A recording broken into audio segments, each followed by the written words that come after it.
Hello, I am the Ronan Ball, and welcome to a twitch.tv/Ronan Ball live stream on twitch.tv/Ronan Ball, and hello, Dragon Drop TV. Will you be going back to Cluster Truck anytime soon? Yes, quite soon, quite shortly. Very, I can't be bothered to change out the sub-goal. I actually made a rule for myself when we first started doing the sub-goals, which was that I could only have one of them queued up to be done. And it's my rule, so I could break it if I want to. But that was the rule that I made for myself, and so I have left this this particular. What are you doing? No, don't do that. This particular rule. I'm just going to put some things over on the other desktop over here somewhere. Thank you.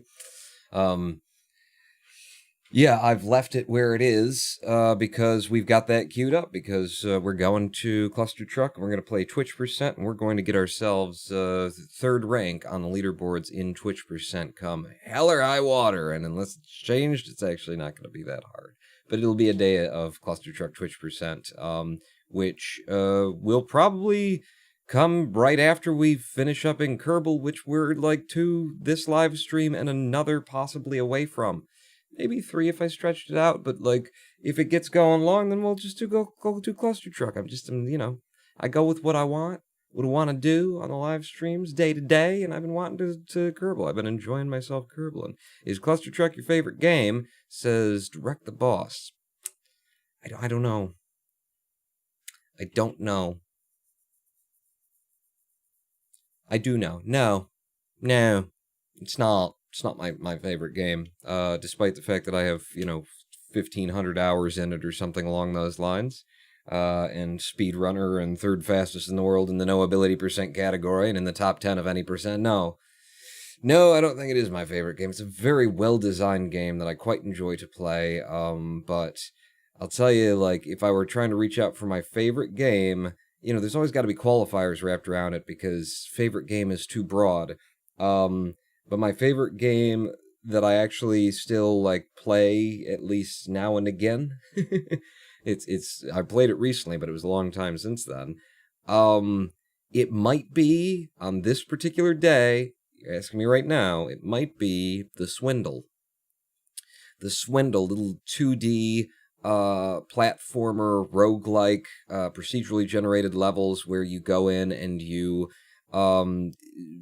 bishy bash some robots on the back of the head as you're jumping through this 2D area in order to rob everything of the place, so you can get enough money to unlock the next area, so you can get enough money to unlock the next area, so you can get enough money to unlock the next area. Well, you're also getting the money to unlock your skills, because you start out with a really kind of set of movement, you know, and it feels bad and it can turn some players off in the early thing, like, oh, this movement isn't very good, and it's not good because the game is designed around having bad movement, and then you have to buy the things that give you good movement, not just double jumps and things like that. And throughout the game, just the unlocks and the continuing, like, the scaling up of the challenges, the fact that it is procedurally generated, so you never get the same game twice. But the balance is just so good for a procedurally generated game, and I like the way that it moves. The movement is a little bit punishing and maybe even unfair at times, but it feels unfair, and the truth is it's just fair to the enemies as much as it's fair to you in most circumstances. There's a couple of places where it's a little, there's a bug or two here in sort of the way that it handles movement, but it is a very good 2D platformer, and it scratches all of my itches for a roguelike that has progression to it, building up, and the game just keeps reframing itself. You started out very simple 2D platformer, and then the challenges keep multi until the end. You're no longer thinking about it as like a, you know, beat up the robots and steal the money platformer. You're thinking about it as a fucking puzzle game, because you gotta sit and study each room and each screen and look at the enemies there, and what am I gonna have to do to deal with that, and what abilities do I have in order to, oh, and there's a room that I can't get to unless I blow up the wall, but I only got 3 walls. Where's the, you know, best area to entrance so that I can blow up, you know, 2 of my bombs and keep the 3rd one for later, in order to, you know, get through these walls.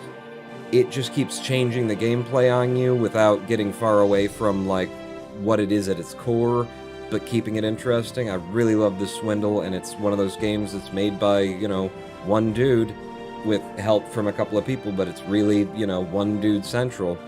And it's just good. It's just so fucking good. You know, I like things that are simple and refined, or vastly overcomplicated, bloated, and not refined at all, apparently. I'm totally pulling a pawn on my hardcore KSP game. I'm trying to do way too much at Eve Gilly. Trying to do way too much sounds very much like me. Mario 64. No, Mario 64, definitely not one of my favorite games, although I have enjoyed speedrunning it, but outside of speedrunning it, I don't think that I'd enjoy it that much. The Swindle, I'll have to check that out. Yeah, I will check it out. You seem to like games that I really like. I'm still on the fence about this Cluster Truck, but I might pick it up. Have you played Cluster Truck on PS4 or only PC? Only PC for me. It's the only way that I've played it.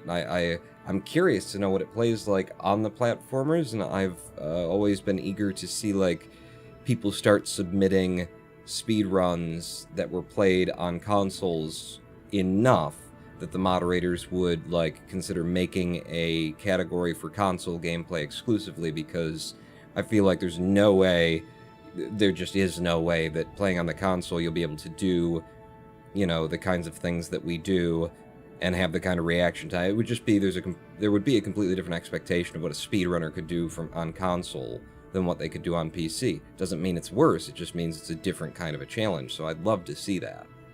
The Light Guy 89, hey Pawn, how's it hanging?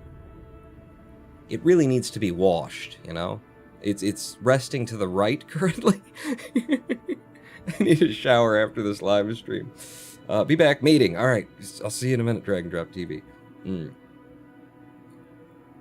Usually console cannot hang with a mouse and a keyboard. Yeah. And I wouldn't expect it to, but, you know, it just shouldn't be considered in the same category. So I'd love to see, like, people speedrunning console enough for the developer, for the moderators of KS, or of Cluster Truck's speedrunning community on speedrun.com, to say what we need is a separate board just for all of our console players. 3 streams in a row. Is it? Have I streamed 3 days in a row? If that's true, I didn't realize it. I didn't notice. We're day 12. We're only day 12 of these live streams. 12 Kerbal live streams is all we've had to get to this far into the tech tier. Wow. 12 days, and these are the tiers that we've unlocked. I mean, there's stuff up here 550, and then there's stuff up here 1,000. I don't know how far I've ever gotten in career mode, like, to be able to say at some point this is probably the farthest that I've gotten in career mode. This might be it. I don't know. You know, certainly hard mode, career mode, I'm guessing that this is it. And we don't have quite enough money to buy another tier, or quite enough science to buy another tier at 81.5. But, We will shortly, because today we're going to Duna. We're going to Duna, people. Hello, Sly Fox, Monster, and a Llama. How you doing? Yeah, what's been going on with me? What do we do? Okay, so I have built myself speakers for my living room as an entertainment center. 2 speakers. I've mentioned them before. I built them out of audio exciters, not speakers. So the speaker is the thing that is finally done, but audio exciters, they attach physically to something that they will then vibrate. So they're more about putting the vibrations into an object, and then the object's vibration creates the sound. So instead of having its own cone on the inside that makes the air move and create sound, you're actually jiggling the object, and the object makes the sound, which is far more like a musical instrument. That, a guitar, you pluck the strings, and the strings vibrate the wood, and the wood vibrates the air, and then with an acoustic guitar, it pushes the air out through the, it amplifies the sound like that. So it's a more natural way of producing sound if you're going to get like really good, instrument-like playback from sound. But they're also very like high quality for the price little things. And what I discovered on YouTube that you can use them for, that you can attach them to get a really good speaker, is actually just those ceiling tiles for a drop ceiling. So I bought 2 2 by 2 foot ceiling tiles. I wanted the 2 by 4 foot ones, but they were more expensive, and I wasn't sure if these audio exciters were going to be powerful enough to with just one of them on it, cause enough vibration to get good audio out of it. So I went for the 2 by 2s, hung them, and since then I have done a lot with those speakers. I've got that like acoustic foam that you put on the walls, the black stuff with either it's got like cones or ridges or the troughs and valleys kind of thing. I have some of those that I bought years ago, never got out of the pack. I thought I was going to put them in this room so that I'd get good audio, but I don't need it. Especially once I hang up the green screen that you can totally see behind me. Just having the fabric wall in here is enough to cut down on all the reflections. There's not an echo in this room. So yeah, I actually have, I put the audio exciters on the back of the ceiling tiles, and then I have glued the acoustic panels, the foam acoustic panels, to the front of the speakers in a pinwheel style. So it's, up and down, and then left and right, and up and down, left and right. It looks really fucking cool. Hung them at angles in the corners of the rooms. They're like facing you like that, they're tilted in at me, like that, and which was a bit of a thing. I got like nails sticking out of the wall to hold them at the corners, and then they're hung from a wire at the top, but they look so good now. Thing is, both of the audio exciters ended up vibrating themselves off of the back of the ceiling tiles. The ceiling tiles it made a good strong contact. The problem was that it actually ripped the back of the ceiling panel, like the paper backing, off of the ceiling panel, so it comes off. It's got little chunks of it off there. Both of them did that. First one, then the other. So I fixed the one, I fixed the other, and what I did was I actually used a piece of tin foil as just something with weird edges to it to grind down through the paper backing down to the pressed paper or whatever the fuck they're made out of, a little bit in there, and then I used Gorilla Glue, which activates with moisture. Gorilla Glue does. So don't just put it on there. You gotta damp it a little bit. So Gorilla Glue, and then I spit on both of them. Literally, my speakers are held together with glue and spit. But they've held up since I've done that. But yesterday, I'm me, I'm killing time to let people show up to the live stream. They'll get here, see me talking about this, and be like, oh fuck it, I'm gonna go. But yesterday, for a reason I didn't know why, but just suddenly the speakers weren't working. Neither of them were working, and I tried to push something through the TV, no sound. And so I went to the source first. I'm using a Steam Link box is what I was using, and that thing sometimes fucks up and doesn't put out audio, so I restarted it several times, and that didn't do it, so then I unplugged it, plugged it back in, that didn't do it. So I'm like, okay, I turned the speakers on the television back on, and yes, indeed, the link box was sending the sound to the TV. Okay, well, what's next? So I go to the amplifier that I bought for $11, and pull out the connection to the TV and put in a new connection, run it to my phone, and play some audio. And yep, my speakers are working there. So like, I went through every little point of contact before I got to, and I skipped over some of them before I got to. It must be the TV, and I had to unplug my television and plug it back in. I had to do. Have you tried unplugging it and plugging it back in on the television? And then it worked. The television literally just stopped outputting the audio to the RCA jacks on the back of it, is what that ended up being. And I find that so interesting because, to me, I never get far away from the realization that as technology progresses, things get less reliable. We have better technology, faster, smaller architectures, 7 nanometer spacing on our CPUs, and everything gets better and better and better, except in like durability, quality, lifelong, like they don't last. You can't rely on them. Things get confused. We're making things on such small scales now that, electrons just like merge through the wall of one piece of silicon to the other, and then everything's fucked up.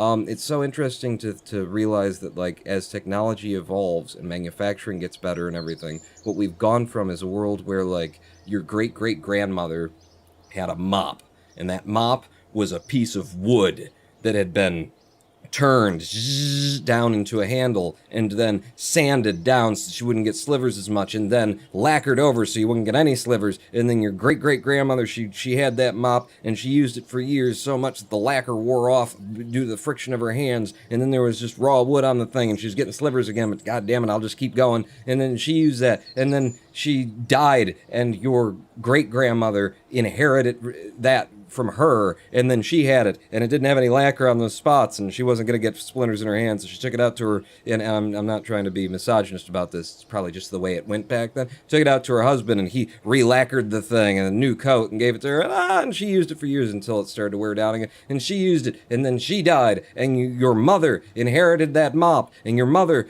put it in a corner in the basement and fucking forgot about it, went out and bought a Swiffer sweeper. And I just love that because, like, technology evolved, manufacturing became better. We can now, like, right down to microns, millimeters, we can do this with extruded plastic and all that kind of stuff. That mop, you will inherit it, your children will inherit it, your grandchildren will inherit it. That mop will survive 500 years, and it will be just gathering dust in the corner of someone's basement because they'll be using some newfangled, our Swiffer sweeper. Oh, what a great advancement now. It's a little plastic piece of shit that I gotta buy the little pads for, put them on. Oh, is that just a deal to make me have to keep spending money on Swiffer branded shit? Oh, maybe it is, yeah. And then you gotta throw it out, use another one, use them all up, go out and buy that. Oh, this one's got its own, like, liquid on it. Oh, cool. Oh, is this container in a shape that I have to buy it exclusively from the Swiffer Sweeper Corporation? Oh, it is? Oh, okay. I think I see what and then there's a battery on there, and the battery runs zzz, zzz, zzz. Oh, need to change the battery, need to change this, need to change that, until one day you're really trying to get a spot that's really dirty. I broke it in half because it's weak-ass plastic. And meanwhile, you have a 300-year-old mop made of wood, steel, and rope sitting in the basement that will just gather dust for the next 500 years. Technology marches on. And I just like that dichotomy of, my speakers didn't work because my TV has so much, like, computer to it that memory got corrupted and this and that and the other thing, and it stopped sending signal to the outputs. 20 years ago, that would not happen because the circuitry would be, discrete inline circuitry that just shoved the signal in all the directions it needed to go. But there's a computer involved. There's a microchip in there making decisions of where it's going to send shit, and it got turned off as the transistor told it to be this way, that, the other. So I had to unplug it and plug it back in. If that would have happened on an older piece of equipment, it would have meant something's fried in that thing. You either throw it out or you get some capacitors and try and figure out where it's broken. But in this one, it just means unplug it and plug it back in because the memory got corrupted. The advancements of technology, everybody. What is wrong with the Twitch app? It only sees the terminated stream, but not the new one. I had to use the Twitch website instead, says Connor. Twitch is half broken right now. Twitch is always half broken, especially the Twitch app. They don't even do the Twitch app anymore. That's the problem. That's your problem there. You're trying to watch via the Twitch app. I think they stopped having one. They definitely got rid of, like, the Roku TV app, because their cell phone app doesn't even work right, and I'm waiting. I thought they'd actually deprecated, they'd thrown out the cell phone app too and said, fuck it, we can't get it right. But maybe not, huh? Twitch always gives me problems. Wood old enough to stake a vampire? Yeah, your mop will have been used to stake several vampires in the heart, and it's just sitting down there waiting for the next time there's a full moon and the wolves come out, and it's the only use you'll have for it in the Armageddon of vampires and werewolves, aka, you know, the teen romance. That's a Twilight joke. So ETA of fix should be 10 to 30 minutes. What? Oh, because Twitch is half broken right now? I'm actually watching the live stream on YouTube, but have Twitch open to comment. That's how we do it around here. That's how a lot of people do it. And I recommend it because if you do have troubles with Twitch, or if you have the problem of the transcoding option isn't there on this live stream, sometimes I get it, sometimes I don't. You need to watch it at a lower resolution. Watch it on YouTube. Keep the Twitch chat open.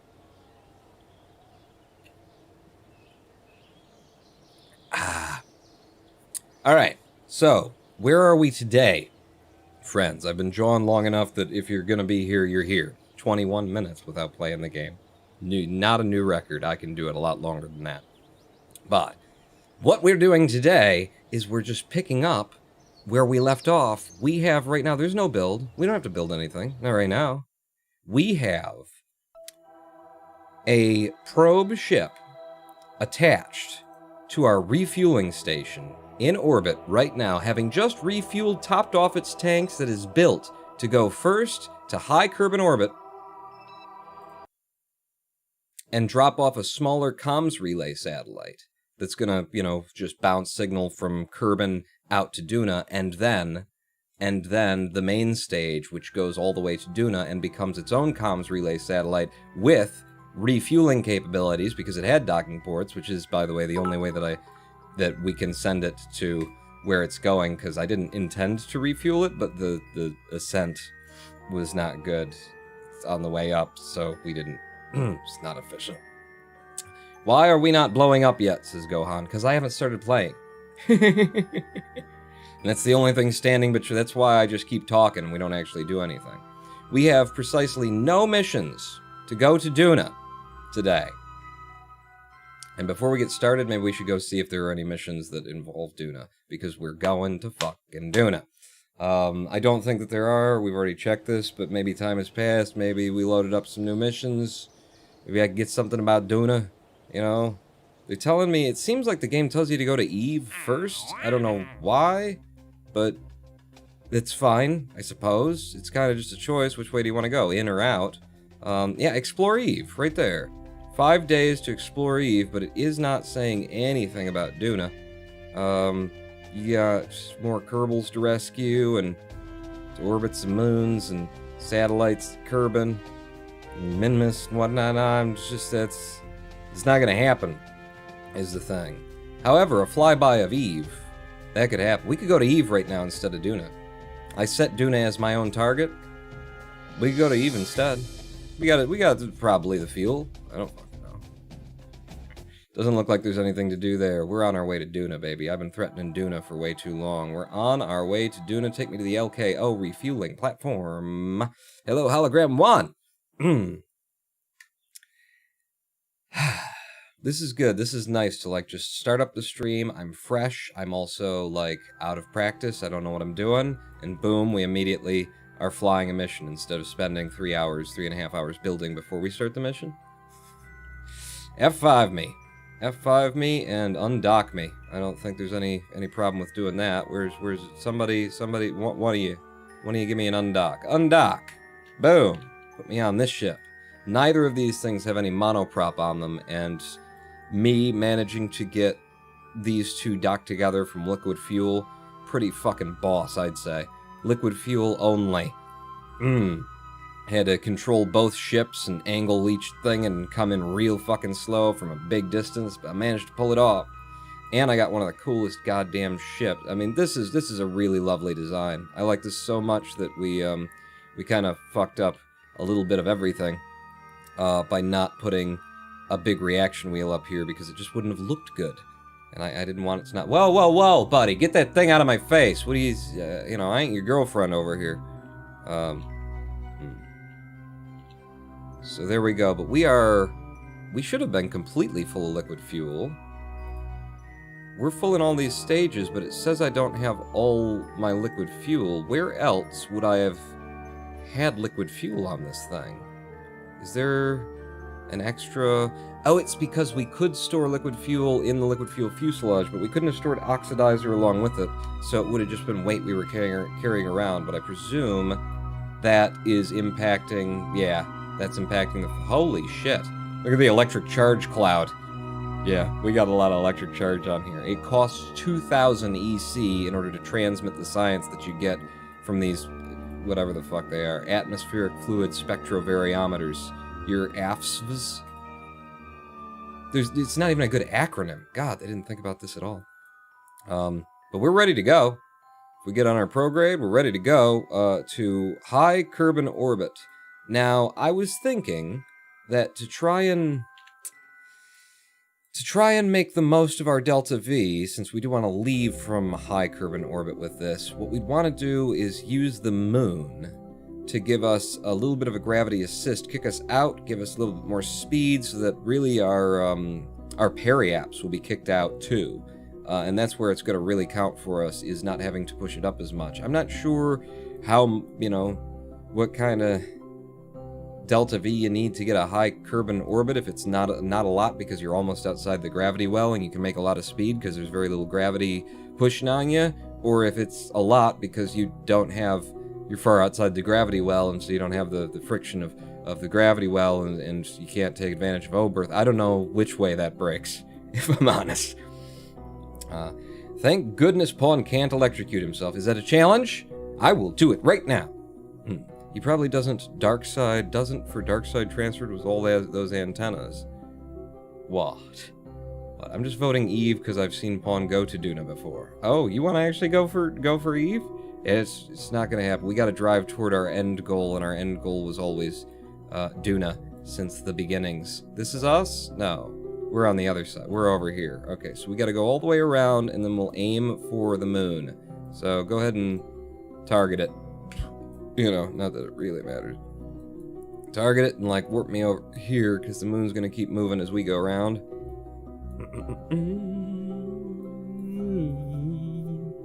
But this is such a cool-looking ship. I'm so glad we got it up. I wish we would have got it up in a better way, though. Not really happy with, you know, the fact that I like to have a ship that feels reusable. I could fire another one of these up. This craft right here, friends, cost us...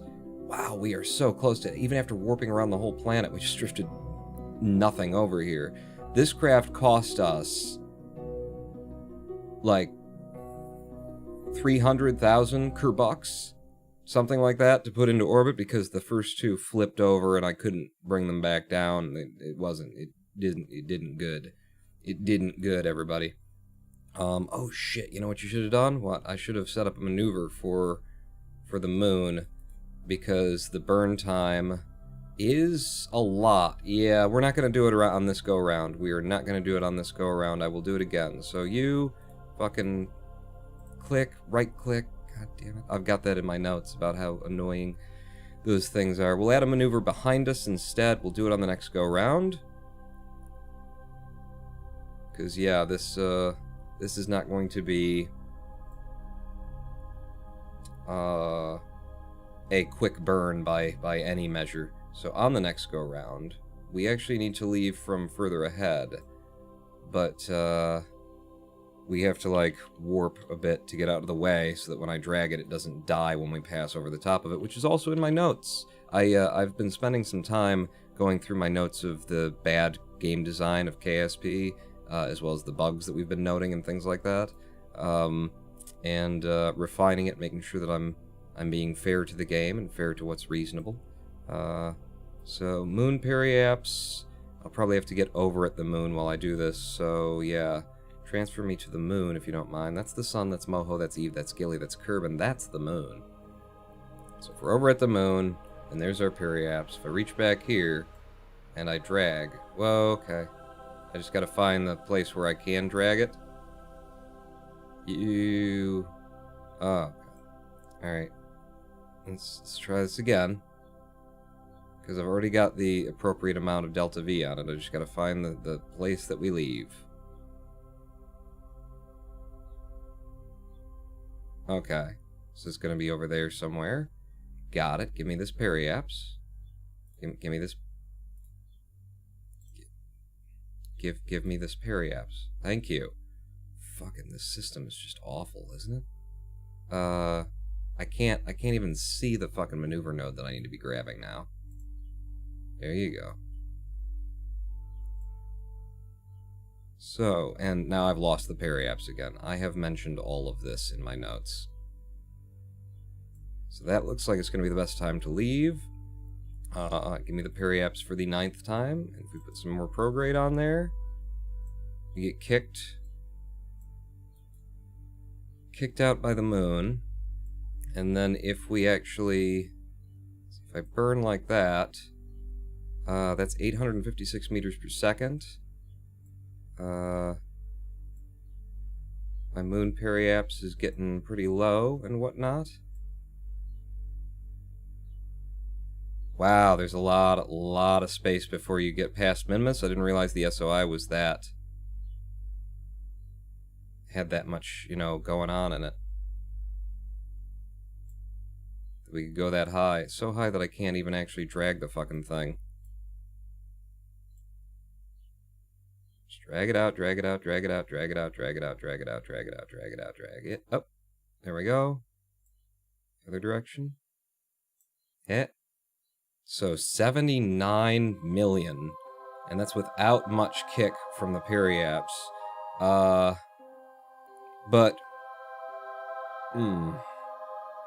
really what I want to be doing is getting as close as I can to the moon, so I'll be going as fast as I am, and then from the moon I can do some burns and things. So this is just kind of getting a gravity assist, but if we want to use O-berth, then I think we got to get low and then do the burns there. Would be the best idea. So can I, now that I've done that, let's see if I just, maybe if I look at it from this side, yeah, I can get close enough to Kerbin that I can have some control. It ain't worth anything, pawn. Go to here, focus Kerbin, and we drop to the target of the moon. That's also in my notes. Set you back as the target. Moon periapse of 140. Give me you. Right, leave earlier, later. Right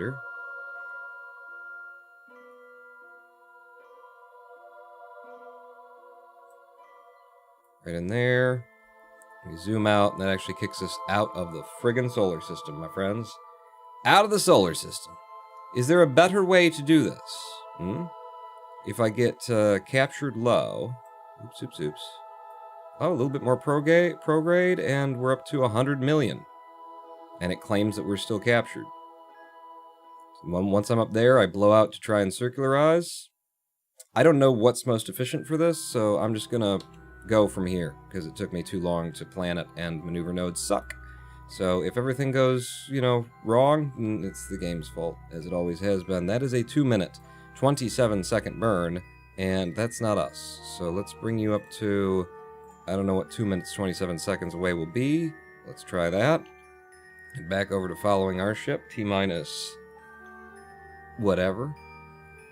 It's 9, 8, 7, 6, 5. So for a 2-minute, 27-second burn, we want to leave it 1:13.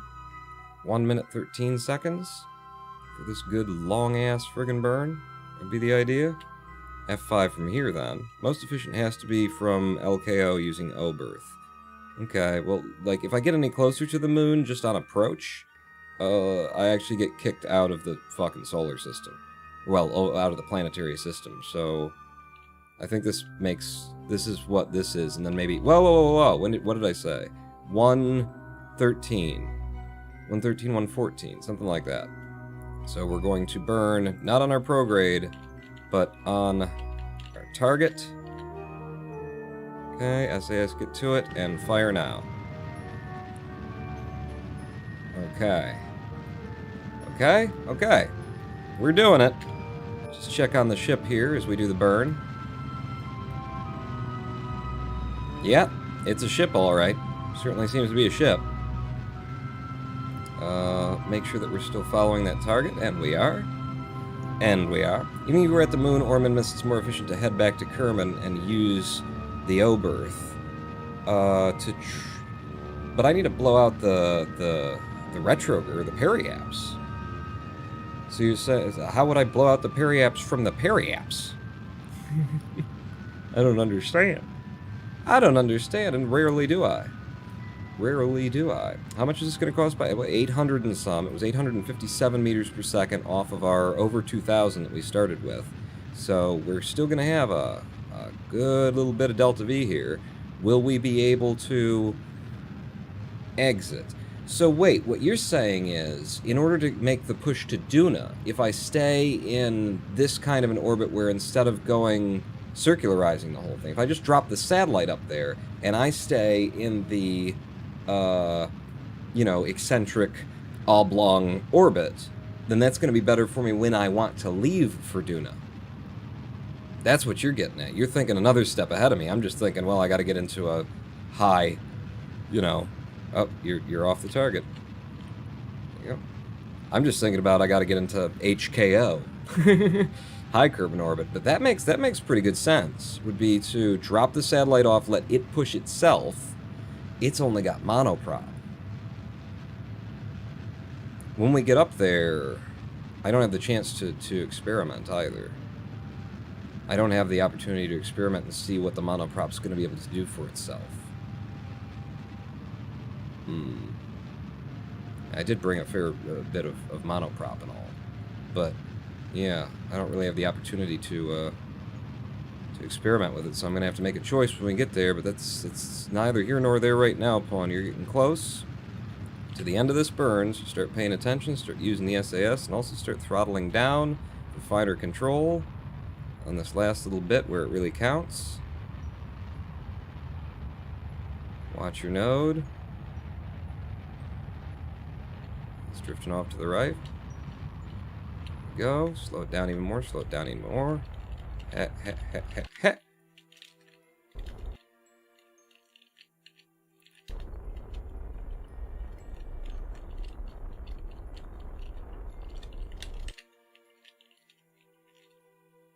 And what have we got?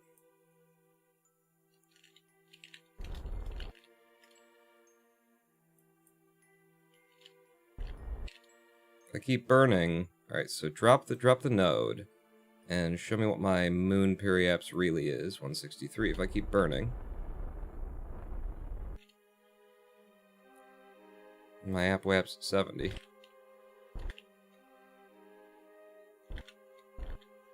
Ooh, just passed. Just passed. Okay. No biggie. We'll just flip around on the retrograde and give it just a touch to keep ourselves in there. You'll be going dumb fast when you get back to periapse if I do it that way. I guess the timing would need to be right though, since you will spend a little time in LKO if you have a highly elliptic orbit. Yeah. Alright, just the slightest little... One more, I guess? Alright, 81 million is fine for that. So, how long does it take me to get back to this periapse? Had a maneuver there. That is 49 days. That's actually fine. That's actually fine. Boy, I'm gonna try putting the satellite up on its own and letting the monoprop do its own circularization. Because that is a long friggin' period. My whole goal with this was that you would be able to use the orbital satellite, not only for communication, but for like setting up your maneuver to leave the system. so that you could, you know, set a maneuver node and then ask the question what happens on the next tick. This is going to show us a month and a half every time we click the next tick on the orbit. So we will be able to push our prograde out toward Duna whenever it's, you know, and then just sort of tick the next tick, next tick, next tick, and have the expectation that we will eventually see what is our best orbital window. I wanted to do this in-game without, like, knowing what the best orbital window is. I was already told last stream that it's like 90 degrees off of Kerbin or something, I don't know, is the best time to leave. Whoa, we got science? What kind of science we got? Probably just from space high over Kerbin, yeah, whatever.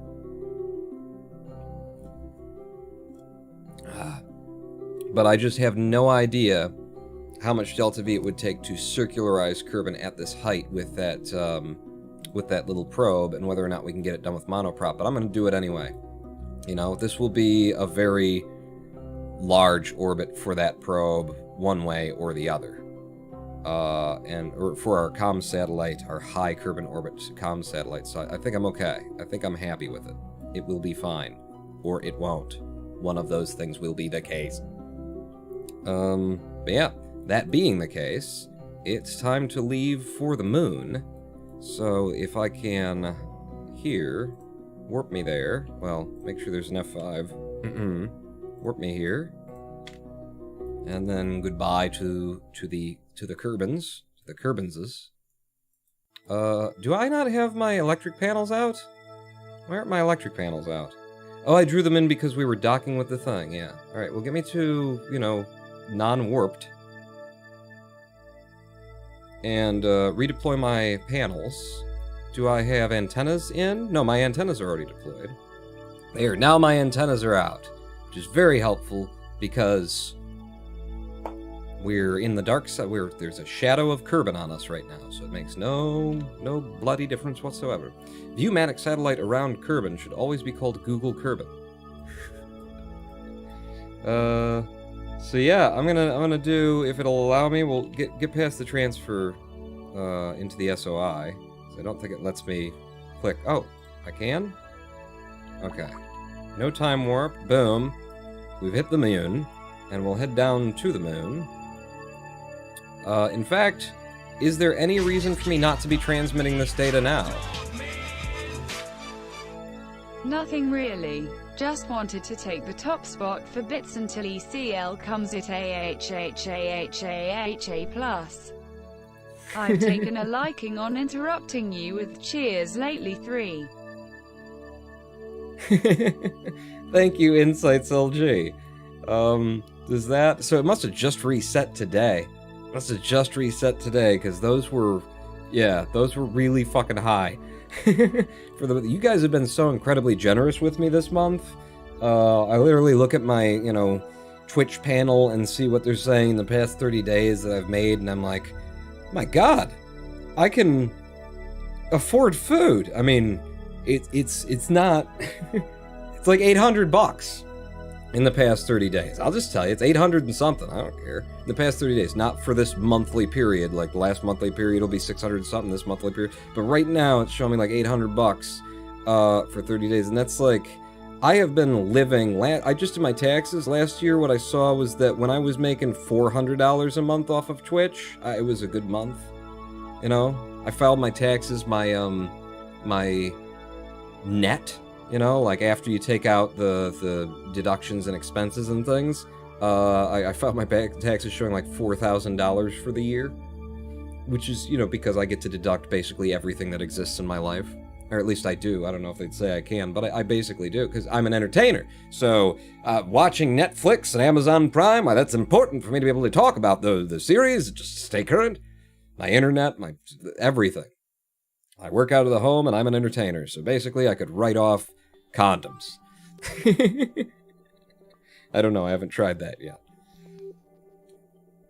But just making like what is almost a poverty level income as opposed to what is technically referred to as a Detroit income is like, I can't believe it. Wow.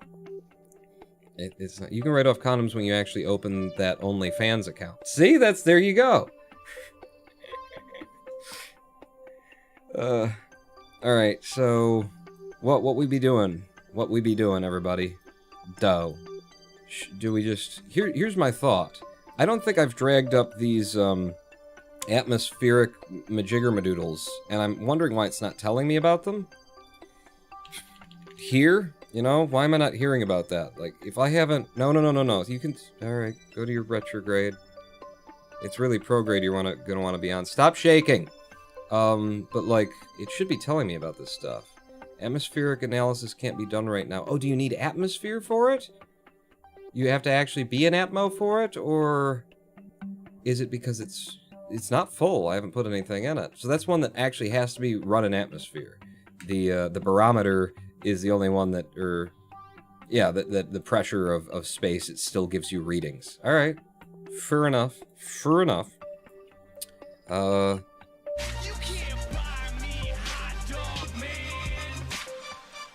Change the chat's top list to monthly instead of weekly as it is now. Is that a thing I can do? I don't get involved with Twitch. Why would I get involved with Warp here? I don't know these things. Pay attention to these deals. Oh, whatever. But I'll consider that if people want it. I just didn't know that I could even do it. So we're down at the moon, 60k above. All we get is a material study. That's fine. 71k above, apparently. But that's fine by me. Knowing things ain't your strong suit. No, it isn't. But getting them done over the course of 3 to 9 live streams apparently is.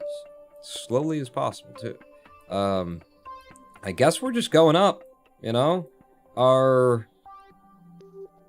inclination is fine, you know? It's not bad. So, I guess we're just going all the way out here. It's gonna take a long time to get all the way out here, but we're going all the way out here. F5. And warp me up to there.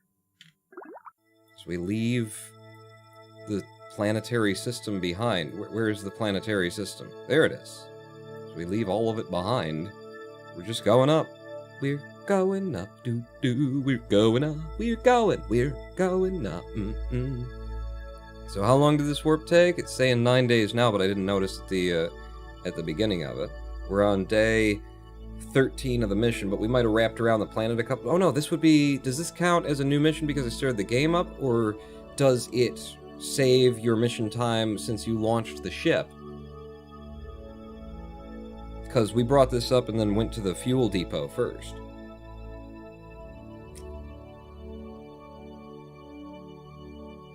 Okay, stop. They'll stop shaking when I drop this guy. Then we'll just have one SAS unit on each of them.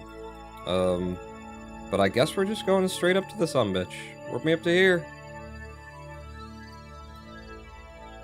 This is the furthest out I've ever been. Let me tell you, and we have full comm signal. It's under there. But we have it. From the KSC, from Crater Rim, from Nye Island, we got full comm signal for fucking days. And at the Apoaps, at a maneuver, I want to find out how much this is going to cost. To blow the periaps out, to make it circular, and right now that would be 81. It's not that much, is it? It's 100 meters per second at delta V.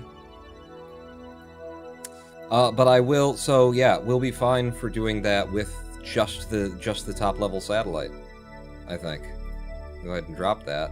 Just the satellite that's meant to be out here, and then we'll leave this guy on a thing where he dives back down toward Kerbin, and we could even adjust that from way out here to make it like a sharper descent, get us right down to 70 kilometers on the descent, and then just blow off. Then we could go real fast to fucking Duna, huh?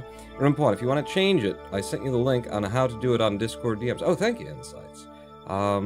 Where's the law? I got a new challenge idea, KSP without time warp.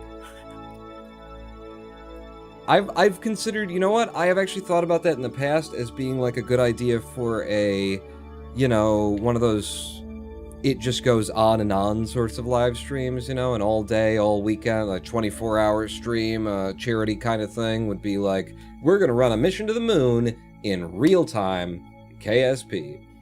And, you know, you just launch it and then you sit there and you wait.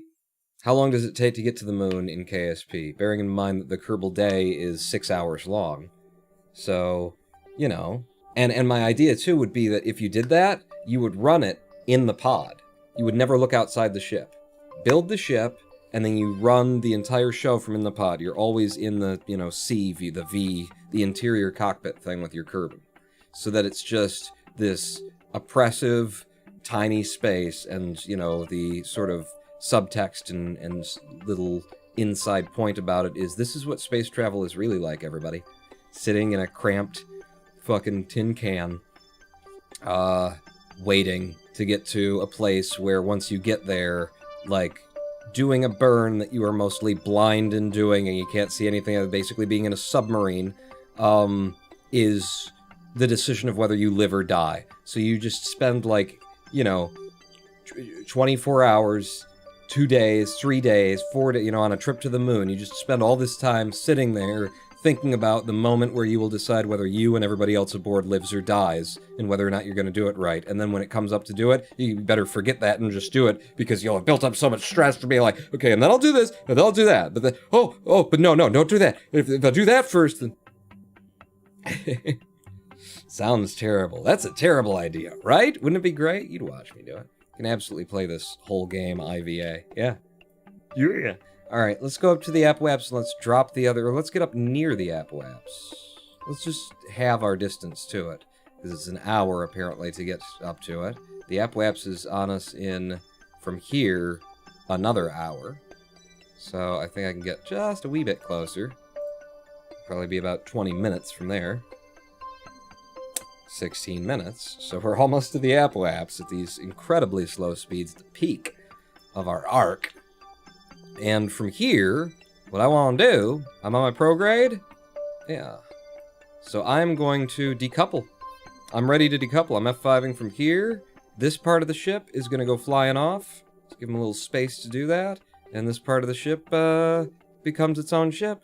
In 3, 2, 1, fire. That didn't work. In 7, 6, 5. There we go. There we go. That's the one. That's the one. And she's away. Oh, is she away, though? So the idea would be that we leave this guy where he is. He's going to be in this weird, elliptic, awkward orbit thing going in and out, so that he'll have the ability to crank up a whole bunch of Delta V using O-berth from Kerbin when we actually do want to leave for Duna. And then this one, right here, that's just heading off, that we're actually going to take control of now. This one is going to blow itself. It's going to blow itself, is the idea. Can I make a maneuver node for you from here? Add the maneuver with this ship, and let's set it up. I would love to find out if it can even tell me, because this has exclusively monoprop, how long it will take me to burn the monoprop that is on here. Will it tell me that? Oh. Okay, yeah. Oh, perfect. Damn. Hit that exactly. So it's saying burn time of 16 seconds, but does it know that I have nothing on this ship? Easy to wear. Let's turn on the RCS. Yeah, no, it's gonna work. It's gonna work. That moved it quite a bit. We're not even up to the Apoaps there. Okay. Okay, yeah, bring me on up to the Apoaps. And I really don't need you, actually. I just wanted to know whether or not it was doable. So close you down. Bring you right up to the Apoaps. We're on prograde. And we're on Apoaps. And it's time to burn. And you can watch my periaps happening right here. As it comes up, we want to match 81.3 for 81.3. Yeah, a lot of monoprop. Lot of monoprop. This isn't going to take much at all. 50, 63, 65. Let's go out here. And whoa. I was finishing it as I was zooming out. So periaps at 79. Let's get it like exactly the same. 81.5, 81.1, and 81.7. That's as close as we're going to get. Right there. That is, at least without me doing some careful maneuvers, I'm not going to worry about it. RCS is off, and how do you control? Oh, you're very weak as well. This only has the reaction wheels that are on board the Probodyne, which is, I believe, a torque of 0.3? It's either 0.3 or 0.5. So we're in orbit of Kerbin right now. The most sensible direction that we could point our dishes and everything is, well, in all directions, because if we just sit on our normal here, then we're pointing inward and outward with that. But that's the little ship there. And there's really nothing that we intended to do with this except for what we have done with this. Put it here, and then it's comms for us. That's it. So that mission 1 complete. We could even turn SAS off and everything, but, you know, we got solar panels for days. Nothing's ever going to get in the way of them. I think we're okay. F5, and then go back to the other ship, which is too far away now for me to actually get to. So if we zoom right down on us, and then head to this fella. Well, actually, what I'd like to know before we leave us is, now that we're on this orbit, how long does one how long does one rotation take us to get all the way around? So, T-minus 115 days. I'm guessing that that's half the Kerbal year, or like, maybe the entire Kerbal year. I don't know how long a Kerbal year is, if there's 6-hour days. Is that just shy of a year? That's takes us a good long time, which means, actually, what we'd want to do, friends, is figure out in what direction Minmus would be, or Duna would be. So be out there, and our assumption is that we want, like, Duna to be, so alright. So we're gonna blow out in any direction, really. That's what we're gonna do. Where am I? You're here? Doesn't really matter, does it? Where's the sun? Sun's over there. So if I put a maneuver here, and then we burned, prograde. What do you... Prograde. I don't understand. Wait, is this what's actually going to happen? And we're seeing something else? Okay, so if this is what's actually going to happen, which way are you going? Sorry? You're going toward the sun. That's the opposite of what I meant to make happen? Huh? I'm still pulling prograde, though. I don't get... No, I don't get what I'm doing right now. I'm gonna get rid of that.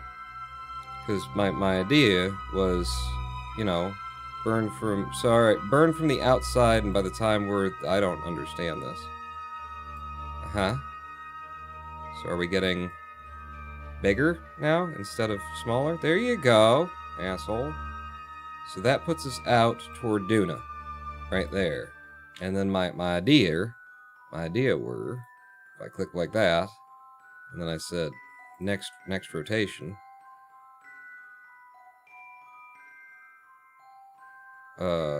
Looks like we're hitting something, but it's in a weird place. Next rotation.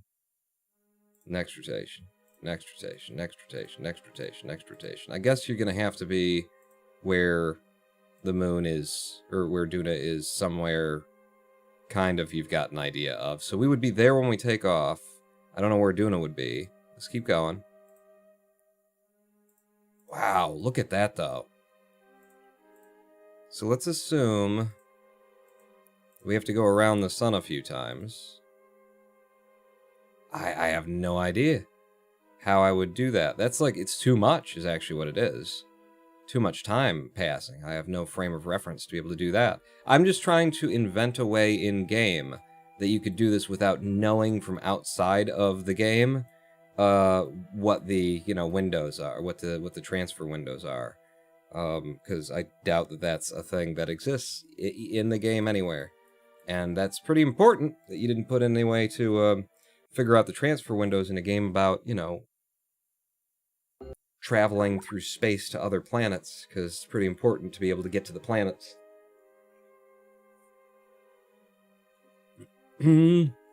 So, my other thought would be, okay, if I burn from my periaps down here on this ship. This one doesn't take as long to get her done. So, no. Zoom out. See where we are. Give me the ticks again. Raise up. Blow out.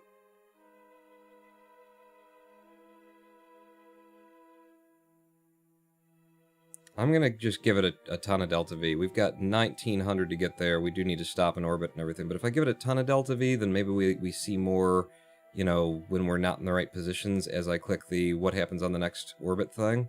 That ain't good. Ain't good. That ain't good. That ain't good. That ain't good.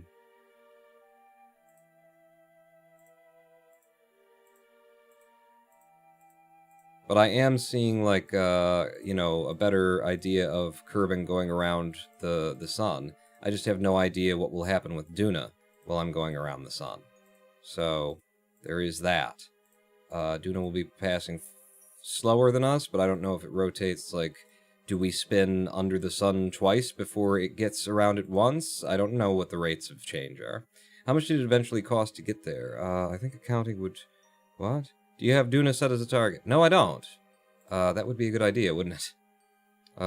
So let's delete this node that I just made. And then, again, from our periaps, add a maneuver, zoom way the fuck out.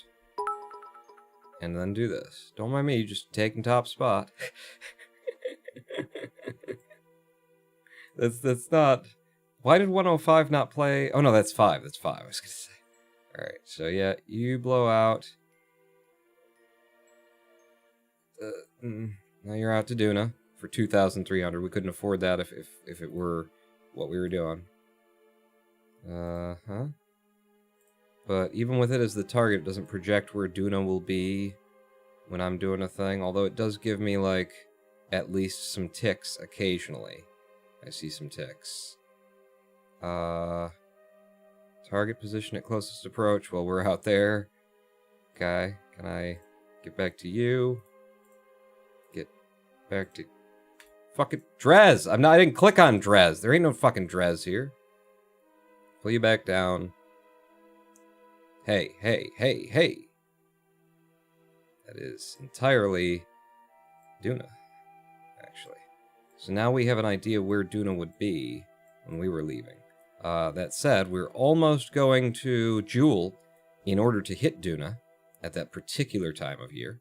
So, but what's to note here is Kerbin is here when we leave, and Duna is there when we get there. So if you're there and Duna's there, and we assume that Duna was, like, back here, do we need to be on either side of the planet when we go, or, like, rather, either side of the sun, rather, when we go? Like, if we're leaving from here, and we head out, and we're going really, really high, so it's a ridiculous time. It's a ridiculous kind of a thing. We're spending years and whatnot in space, right? 314 days to the node in the first place, burn time of 3 minutes and something, and then to get to Duna would be what? Can I can't do a second maneuver on my projected thing to find out how long it takes, or is it somewhere else in the game here? 8 years. Let me drag this back down. Something that makes sense in terms of what we would spend.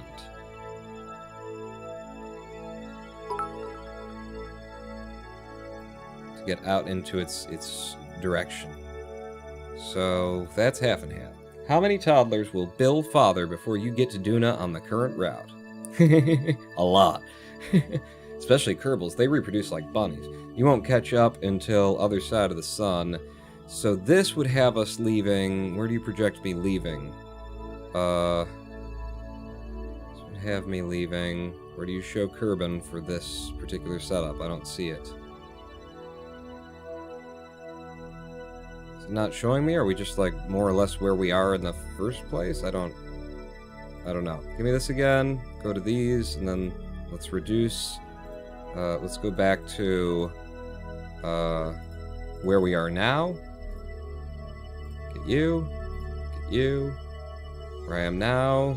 No encounter ticks, also not enough, you know, juice on it. Go to there. If we were leaving from there, I'd have to drag it around to the other side of the planet to see what's going on. Let's do it. To leave from a different side, basically. Although then we don't get as much of a kick, as much assistance when we do.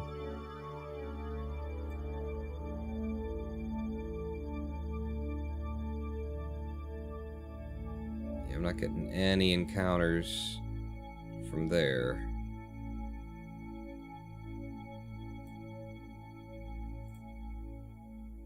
Although, if I pull some off... No, you need to put some on, baby.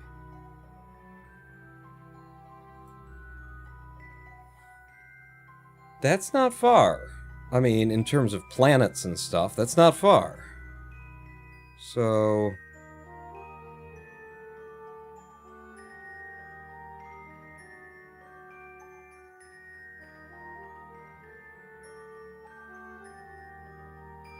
Okay.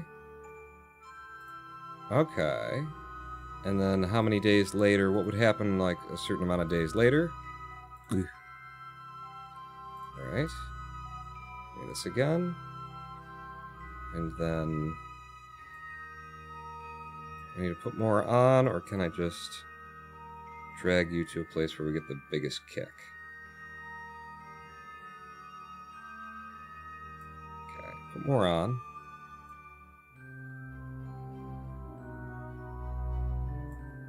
And then drag to a different location. Oops, I dragged the wrong thing. I hope that didn't fuck everything up. Come on. Go around the planet. Why do you just stop like there's a wall there? It's not a wall. There is no wall. You can continue rotating. Apparently you can't. Oh god, this fucking interface system though. It's so good. What is happening here? If I reposition and grab again... No. If I reposition and grab again... There you go. Now you'll go all the way around, you little shit. Counter ticks? Ooh, ooh, ooh, ooh. Ooh, ooh, ooh, ooh, ooh. Come on, baby. You with less delta V, please. Okay.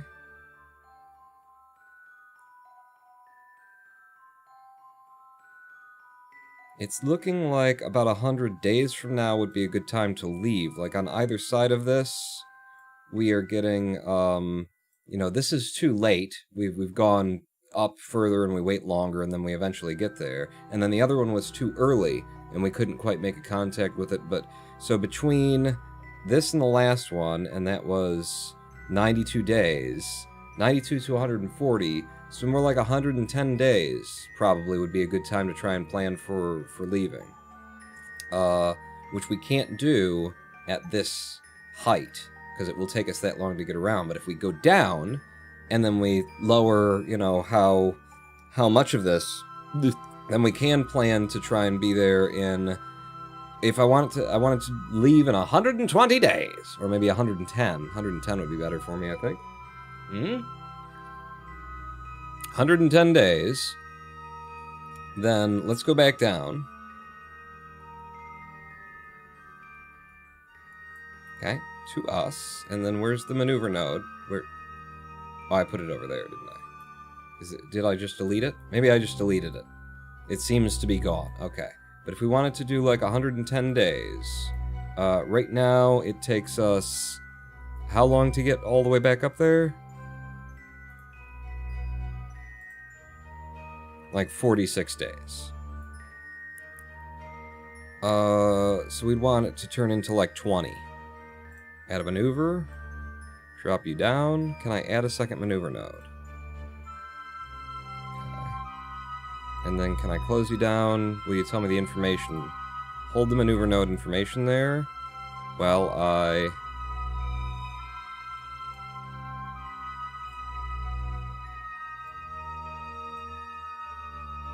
That doesn't really work, is what I'm saying.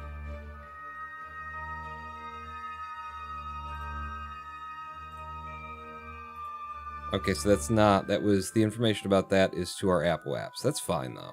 So if the apoaps from down here would be 37 days away, we want, like, the overall thing to be... I mean, I could do 40, probably. That would get me there, maybe. It would be better, anyway. It would give us more control about over when we leave, and it would only cost us 40 meters per second to do it, and that would save us more Delta V to be able to rocket out when we're ready to go. My problem at that height... You always gotta worry about, like, catching the moon at some point. At this apoapse of... Well, there's the moon. Yeah. We'd catch the moon here if we were gonna catch it somewhere. Well, we're up here. Maybe we should blow our apoapse outside of the moon so that it doesn't fuck with us. Yeah? Because we could get fucked by that waiting all this time. Don't you think? The moon's just got to catch us at the right moment while we're passing by, and then when we're gone, and God knows where we are anymore. Yeah, it's more fun to live dangerously. Yeah, I'm sure it is. I'm sure it is. From where we are now, which is just past our apoapse, we put a maneuver up here, and I said I want to be safe, so get me outside of the moon's SOI. That's 16. Which is a little bit higher than I think we need to go. Go back down. 15. It's 5 million away from the moon outside of its SOI. Evil Donner subscription with a 3 years worth of subscription. 36 months. That's what, divide by 3. That's 3 years of subscriptions, Evil Donner Vulcan. May the Jeb be with you. Thank you. I've done that time warp straight into the moon before, says Atomic Jar. Yeah. So, for 20 meters per second, I can put us to, what I hope is outside the moon's SOI entirely. And I'm gonna do, and I'm not even gonna use it, but, you know, give me the periapse. And give me prograde. Oh wow, it still wobbles as it goes. And what is this line at the bottom of the screen? What are we doing there, game? If I come out of map mode, it's not there. If I go back into map mode, it's there. Oh, it's so good. It's so good. It's the realism that I play it for. Okay, so out to, you know, not in the vicinity of the moon is where we're going with this. 16 million. It's a probe. If you accidentally launch it into Kerbal, at least there won't be protests, like when Valentina retired. I just wrote something in my list about that. I just did that joke in my list of things that are broken in Kerbal. Go on. So on. Fucking you and me, baby. Tits make and baby make 3.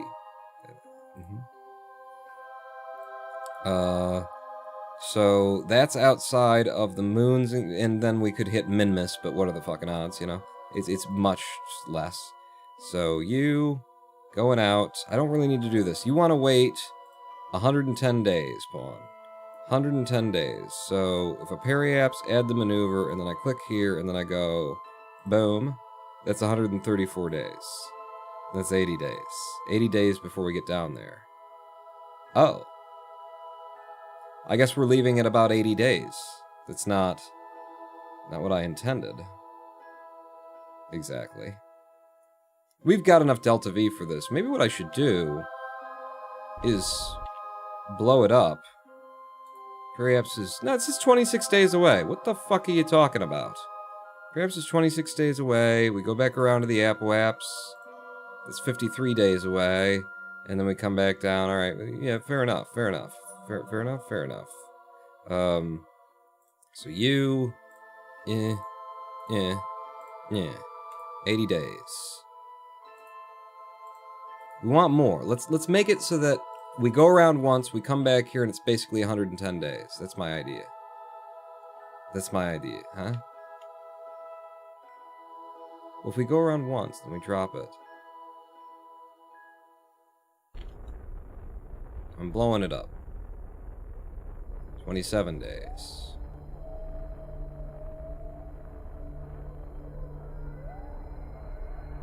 55 days. So if it's 55 days to get back to the Apoaps. And then coming down here, add a maneuver, you. It's just 83 days. It will take us... It's not that much Delta V, Pawn.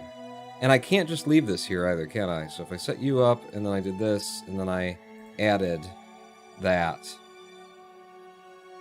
it says 83 days, but as I burn, it doesn't update it. Because it's in a different place, so I would have to do things like this. Add the maneuver. And then, we could go down to the Periaps and blow that out a little bit more, I guess.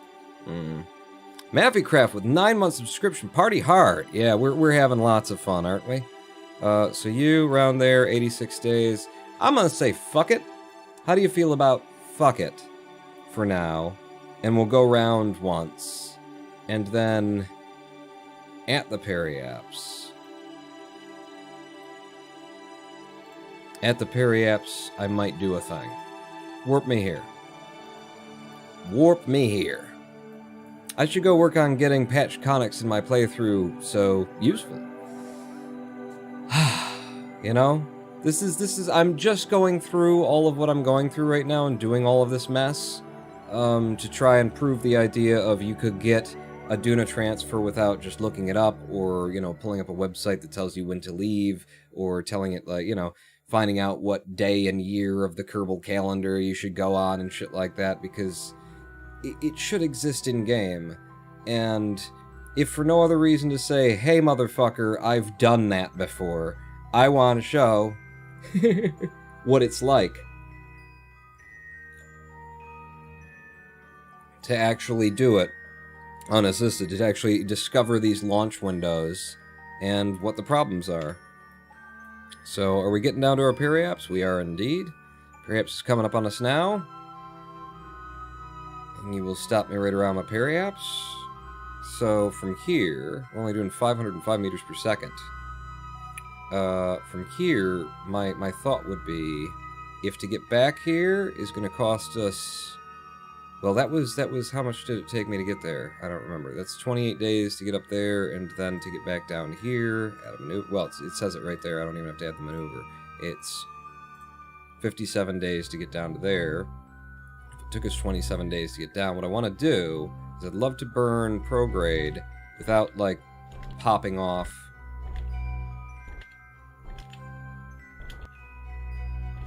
It's not going to change our time that much, actually, is it?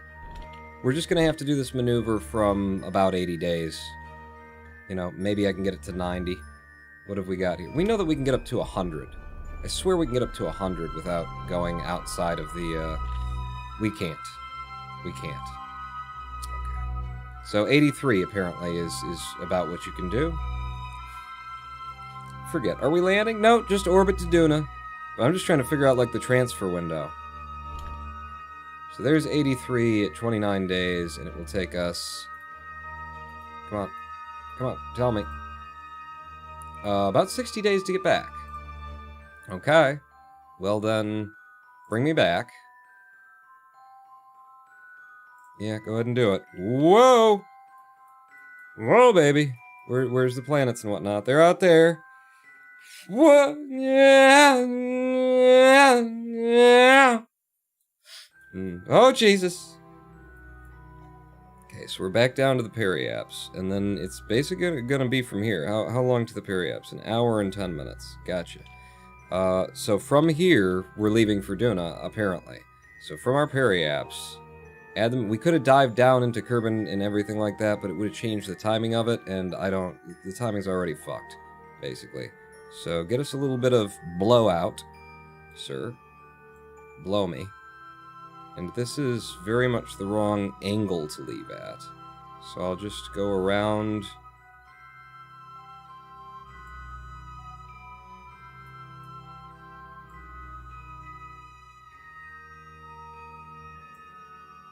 So now if I go back to the angle that we were on before, I wish you would just keep rotating 360 without me having to, like, do this.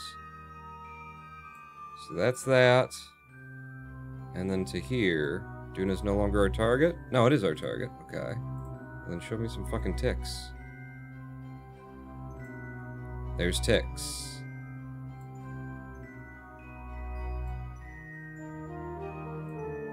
Okay, you have just spun in entirely the wrong direction.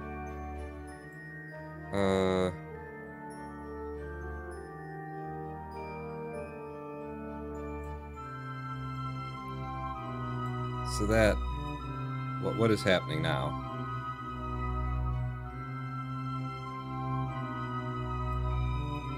Okay. And that's going well outside of it for 1300 Delta V. Which, I don't know if it gives us enough to, like, slow down at Duna. But we would find out. We would have to deal with it, wouldn't we? Just trying to figure out, is there a fucking place to leave for Duna?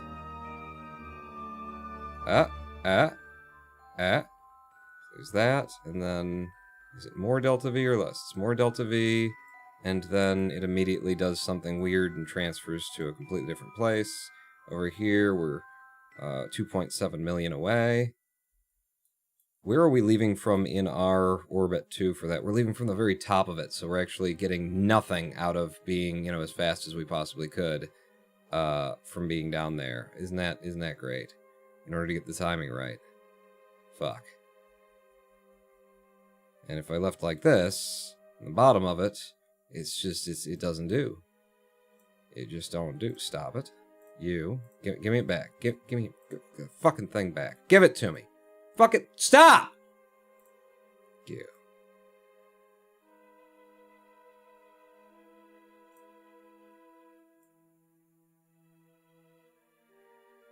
I burn retrograde and we get caught by the, thing again. I don't know. I don't know how you do this. I think that's where I am right now, is I don't know how you would figure out a good time to leave for Duna without just looking it up. Because this ain't working. This show ain't working. Let's go over here. Let's zoom down on you. And then here's another idea I've got. Kenneth's Mooner Science Lander Base. Switch to that. Another idea I got, because I think we're in, like, I don't know. It seemed like we were in a decent place, but we got the wrong, like, you know, we're going up and coming down at the wrong times. So maybe the moon, being the moon, can I set a fucking node on the moon's, just on the moon's line for, because it's the moon? No? No? No, and the whole line counts as the moon? So I can't set up a maneuver node for that, so I'd need to be in orbit of the moon. Well, I've got something in orbit of the moon, don't I? You. Orbital moon relay. Switch to you. I'm trying to figure out a way, because they do not provide you with what they need to provide you with, which is, you know, planning in the tracking station. And I outline that in my, you know, forthcoming video, in my list that I've got right now that will become a video, that here's your fucking problem, bitches. So from here, at least, maybe I can add a maneuver, burn out to, you know, leaving Kerbin's SOI, and at least try and figure out, like, the right time to leave. That is entirely the wrong angle, I guess. So you, like that.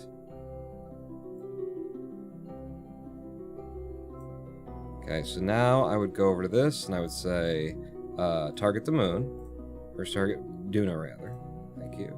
And I would go to you, and say, boom. Boom.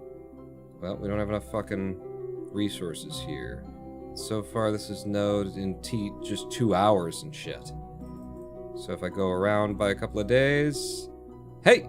Hey! That is a close approach. Yeah. This is what I'm talking about. So actually 2 days from now is a decent time to leave from the moon with 1200 Delta V. Where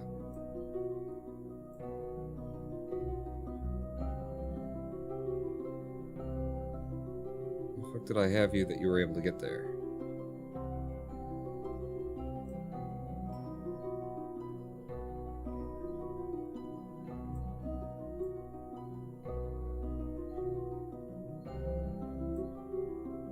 I don't know what was allowing me to get those counter ticks that has changed and disappeared. Did we drop the target? No, it's still targeted. Well, like even when I got like a premise, stay up longer.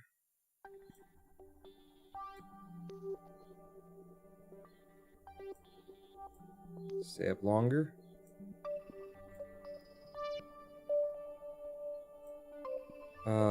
So day after, day after, day after, day after, day after. It's getting further away. No.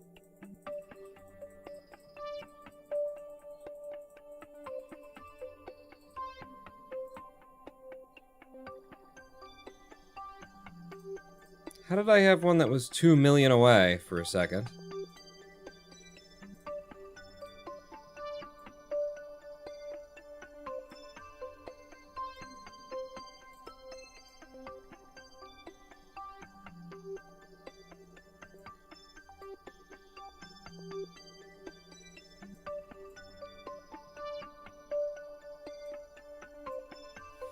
I don't know how you do it. I don't know how you do it. I can't think of a way. If anybody else can think of a way that you could do this in-game and have any, like, usable information about it, let me know, but I don't think you could do it. Day 20 is calling for a Duna landing. The drawing board is calling. Ascending and descending adjustments. I don't know how you'd schedule it. I don't know how you would schedule it without just looking it up. We did our best. I sat here for fucking 20 minutes or something like that, trying to... I got high Kerbin orbit satellite. I had one that's like diving and going out, diving and going out. I went to the moon so that we could check it like by apparently the hour and flip through days and stuff like that. I still can't like come up with it. So here's how you play this game, everybody. Let me show you how to play the game. When to leave for Duna. If Kerbin is at 3 o'clock relative to the sun, Duna should be at 1:30. Why would you say that instead of, like, if Kerbin is at 1:30, then Duna would be at 12? So, if Kerbin is at 3 o'clock relative to the sun, so here's the sun, Kerbin's over there, Duna should be at 1:30. Warp until they are in this position relative to each other. If you look at it in degrees with Kerbin at 3 o'clock, relative to the sun, Duna should be 45 degrees ahead of Kerbin. 45 degrees ahead of Kerbin would be more than 3 to 1:30. I'm gonna not trust this. 45 degrees. So from 12 to 1, 2, 3. Like... Okay, no, one... Alright, 1:30 is 45 degrees ahead. And there should be 45 degrees separation. 45 degrees separation, okay. That's how you play the game, everybody. That's how the game is played. So which one should be ahead of which? Sorry, say that again?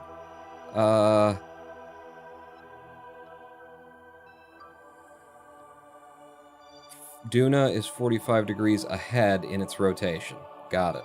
Usually you use the moon to throw out into Kerbal orbit, and from there I do a reverse... Homan. Okay. I don't know what that is, but, you know, you keep your sexual activity to yourself, buddy. Duna should be ahead because it's slower. Well, it's too late to leave then. Because we're gonna be, you know, overtaking it.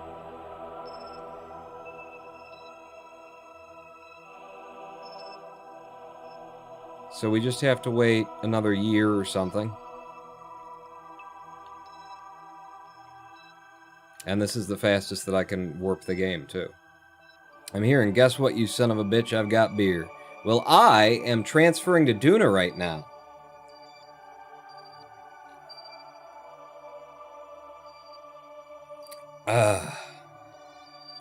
Thank God time doesn't mean anything. Apparently. You know? Fuck, that's the end of the series, isn't it? Well, I'm transferring to Duna with our first craft. Is what I'm doing. And honestly, considering that we're going to literally wait several years for Duna to be in the right position, I should probably build the other craft and send it at the same fucking time.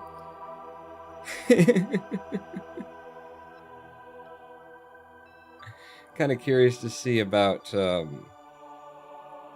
yeah, the satellite that we put in orbit. It's taken a while, and so is this. Yep. We'll catch up to it just on year 5, I think, maybe? Maybe check out diverting this mission to Eve. Nope. It's gotta go to Duna, that's where we're headed. An idea for a new overlay, a clock on screen for figuring out departures. You mean like when I depart for the live stream break? Maybe I should go to a live stream break right now, and then by the time we come back from 7 minutes, we'll be in the right position. Because this is the fastest that you're allowed to warp in the game. We've done half of the time that we have to wait, apparently, and it's about 1.5 minutes, I guess, to get to half, and then... it's good. Kerbal Alarm Clocks is a guy called by? Yeah, install a mod. That's how you play the game, everybody. That's how the developers designed this game to be played. Look it up on Google. So Google it, and then install a mod. That's how it works. That's the design of this game, ladies and gentlemen. Kerbal Space Program, Squad, 9 years developing it. Their solution for interplanetary transfers is look it up and install a mod. Where are we going to Duna? Where? Just to Duna, generally. Like, do I have to have, like, a favorite coffee shop or something? What do you want from me? Let's see. 1:30 to 3. Must be 45 degrees ahead, huh? Trying to see that slice there. I'd say we're not quite 45, but we're getting there. We're getting there. Maybe here. Maybe around here. This could be a place that we would leave. Yeah? You think? Maybe? Maybe? Around here, maybe a little bit later, but I'd rather be early, you know, and have time to get it right than late and fuck everything up. So let's go out and let's fly you again. Find out how many days it's going to be before you're back at the ideal place for us to leave.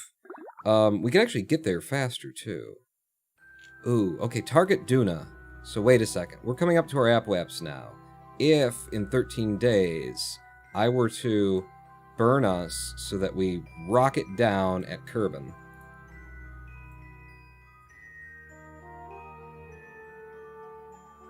And I mean rocket down at fucking Kerbin.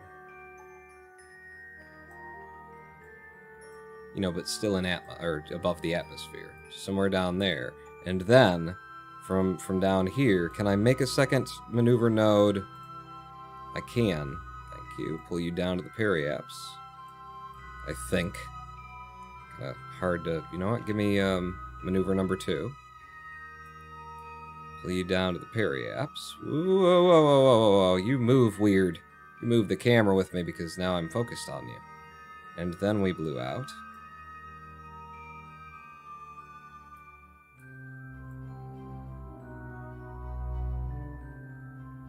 Doesn't say how much it costs to do this.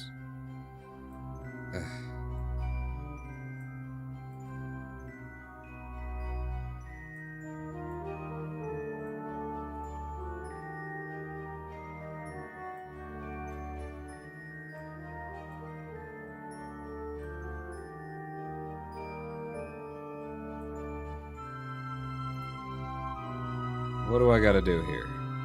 You getting further? You getting closer?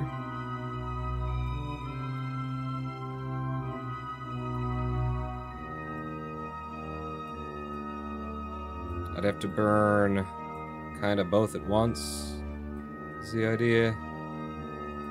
And this is going to be a ridiculous amount of Delta V, I feel like, in order to make it happen. Still nothing? Still nothing. Not a fucking thing. Really? We had that approach.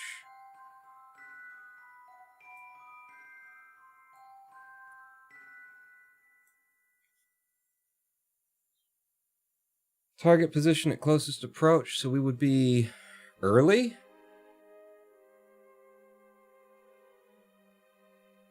So our AppWaps will be here. and then we would be here when we get to him. Are we late? I don't know what we are. Change where you're burning, not exactly at periapse. Okay. I'll just reach into the cloud of data.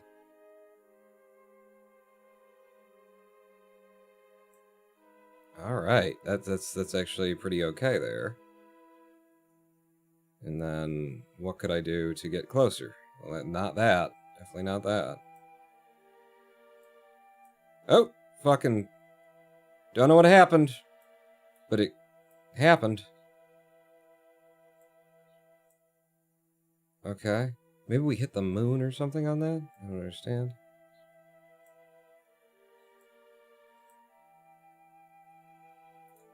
$700.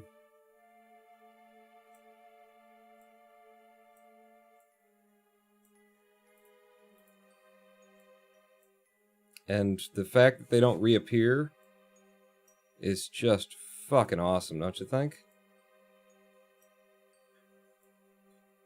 It's in my list.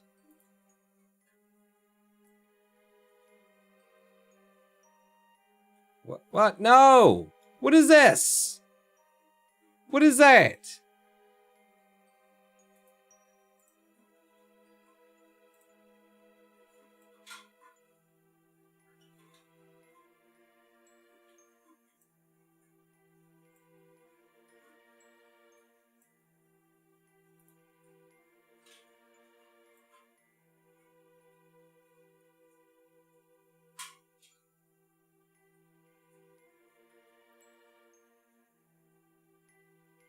Fucking spin, you cunt!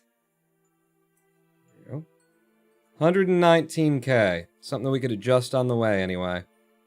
Problem is I have no idea how much DV that costs. It's leaving from here instead of at our periapse. It costs 893. It doesn't cost us much to make happen, and it actually gets us there. I don't know where we'd be burning. Are we burning prograde at that point? I really don't fucking care. It gets us there in 893. What did the Delta V maps say we needed in terms of, you know, getting to Duna? So for Duna, it's 950 to exit. And then to get to Duna, it is... Where's Duna? It's this one. It's 130 from being solar to get a flyby. Okay, well, that's not what I found to be the case. And then 250 to get the capture, and 360, and then 1450 to land. That hasn't been my experience, but 360 to circularize, 250, we'll have more than enough Delta V to, like, finish the mission. But, yeah, trying to set this up is, like, what you would need is a set of in-game tools that would allow you to move time forward as you are doing maneuver nodes from an environment where you can project where the planets are going to be when they're going to be there, so you don't have to do the entire fucking thing blind.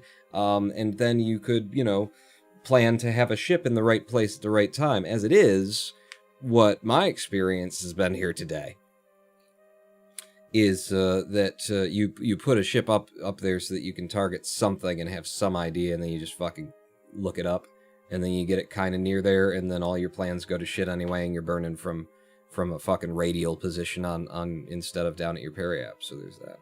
Hello, where are we going? We're going to Duna. We're going to Duna, and we're going there on 893 meters per second of Delta V from here, apparently.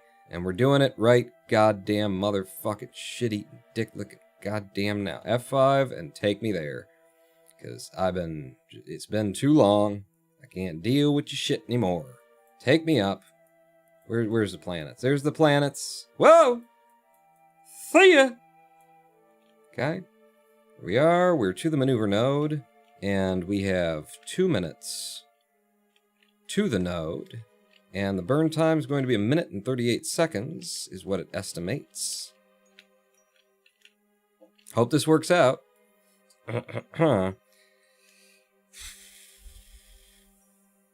1 minute. So if the burn time is 138, that is 98. So we're talking about 50. You know, it's almost 100 seconds. So about 50 seconds on the burn. 50 seconds away. It'll give me a little bit of time to finish the burn slowly. Yeah. So in about 50 seconds, we will leave. Why are we shouting? Because we can! And if it's gonna... Well, we're coming up on it now, in fact. So, get ready, little ship, to burn for an entirely different planet, having just cheated, by which I mean gone outside the game to get the information, which isn't cheating because the game does not provide you the information that you require anywhere within the game, and then still it not really being a thing that you can do in the game. So, literally... Google it and then install a mod. That's how the developers made it to be played, everybody. Google it and then install a mod. Where is our real prograde? Is this it? That's it. There's our apoapsis around the sun. This is going to be our first, you know, going to the sun, too.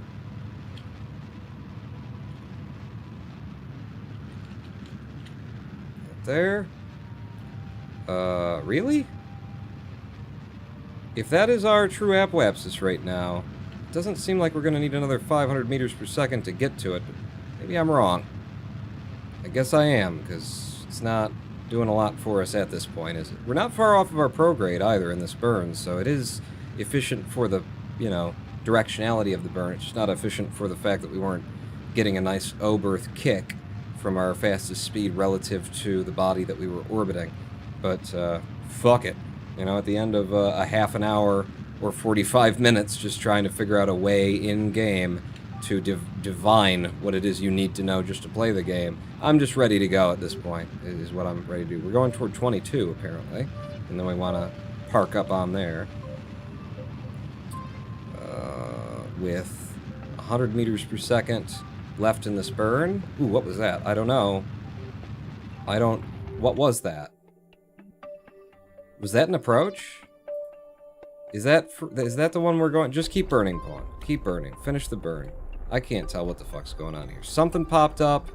I had an approach. Didn't I? Why am I doing this again? Why am I still going then? I'm still going though. I am still going. I don't know. I can't read this fucking game. Turn around, go back. I set up this maneuver node.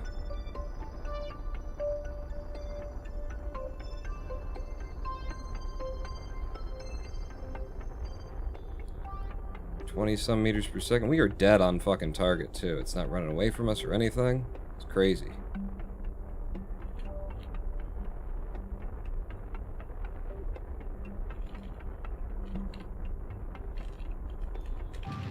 No, wrong fucking one after all that fucking work. God damn it. Fucking Z and X. Put them right next to each other. That's a good fucking idea. It's fine.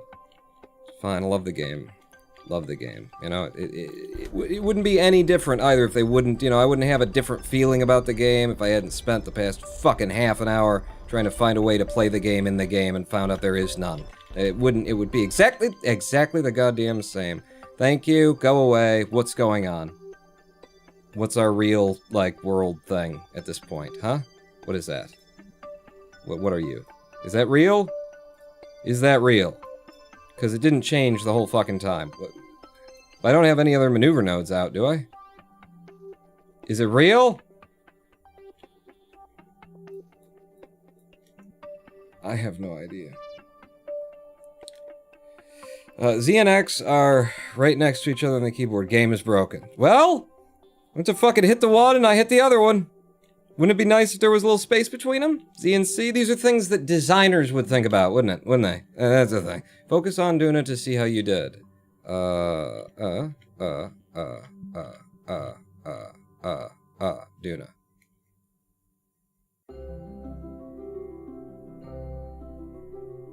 Okay, well I did good, because there's no pass. There's no pass anywhere near Duna. What the fuck is that?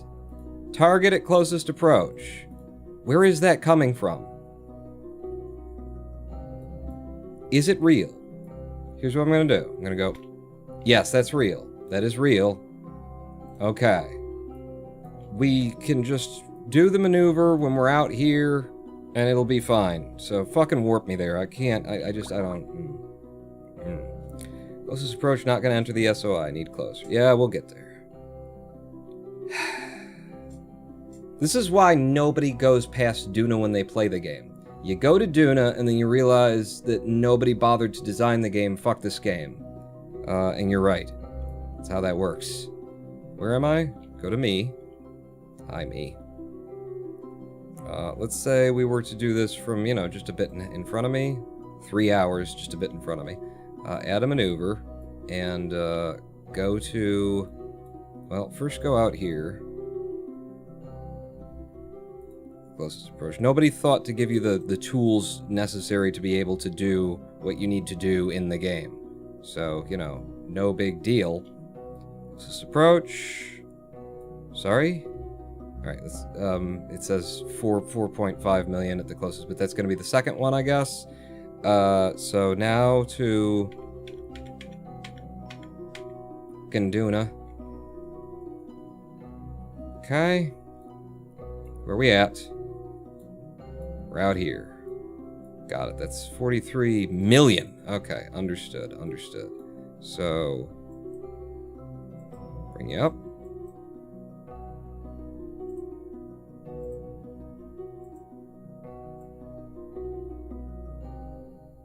And we're getting further away, so back down there, basically. And then one of these. Wrong way.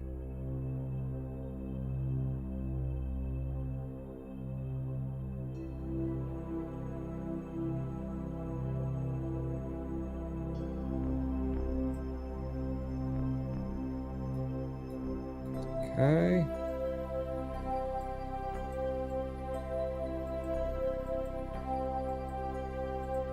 Whoa.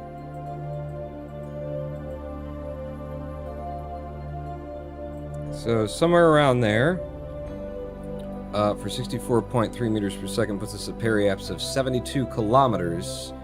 Don't know how high the atmosphere goes on Duna. Don't have any idea how high the atmosphere goes on Duna, actually. You can use the small display on the bottom left to move those adjustments too.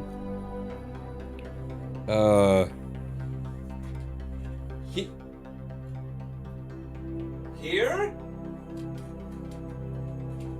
Okay, do I have, like, good control over them somehow through this? Graphical maneuver editor. Alright, scale? No, that's not... Can I drag this somewhere else? No? Okay, so... let me just show you guys something. I hadn't seen this system. Where is it? I hadn't seen this system. Okay? Well, I was using it because it is, Because it's that big. It's that big. That big. I hadn't even noticed it because it's that big. Okay?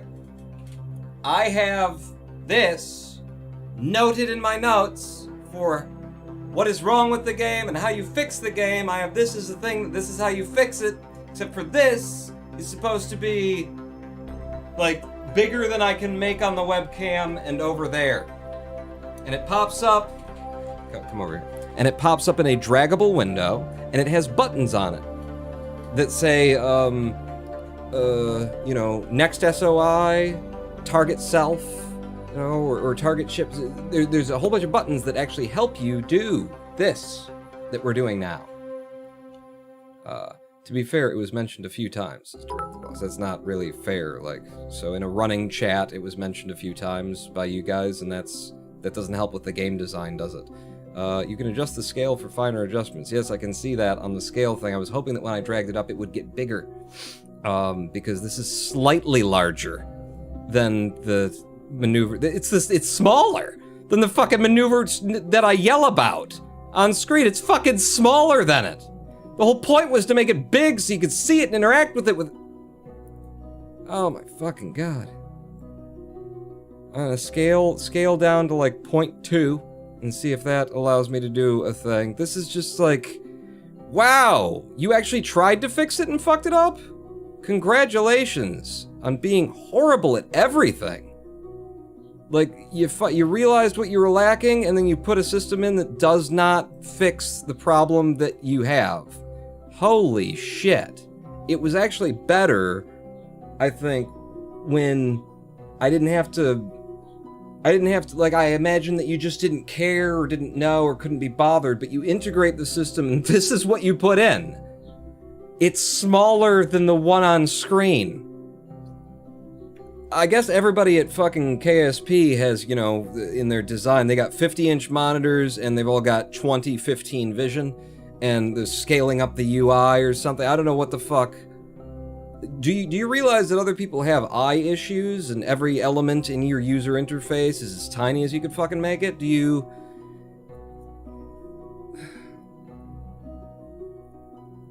Scroll wheel on the maneuver controls for fine adjustments. The one on the, yeah, I know. I just did that. That's how I got this at 0.20 per second. But like, it's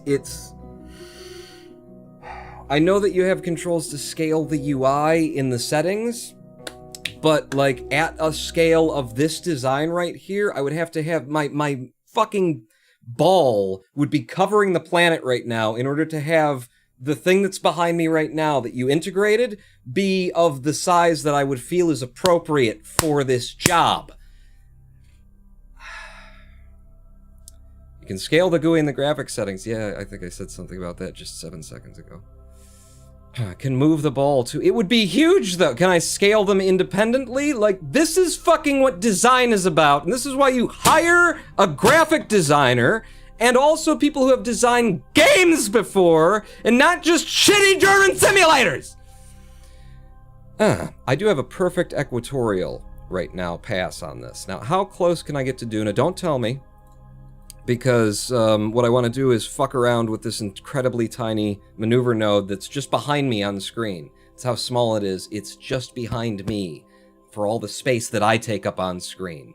You can't see it because it's behind me right now.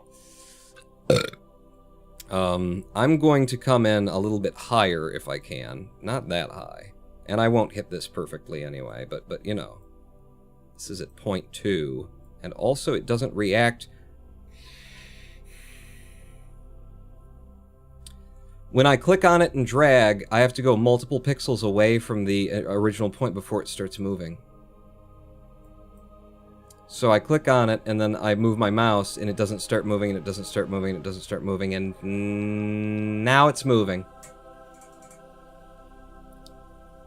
It pisses me off more that they made a system to try and fix it and fucked it up than that they didn't have any system whatsoever for it. And 0.10 per second is not enough to use the system because when I go to drag it and I try to just do one little pixel, I can't because it doesn't actually engage. There's 1 pixel. There's 2 pixels. 3 pixels. 4 pixels. 5 pixels, and then it starts working. This is where I want to be though, like 121K. 60K is lower Duna orbit, that's what the Delta V map says. Oh, that's true. That's true, isn't it? Well, we're going to 120, apparently. That's where I've put it. We've got a very equatorial pass on this, if I can actually, you know, set it up and burn it and everything. 6-second burn on this craft to make it happen. Take me back to my craft, take me up to the maneuver node, and we will see what we can do, but it's just... It's worse. It's worse that they tried to fix it and this is what they came up with. Because it tells me that they're less competent than I thought they were in the first place.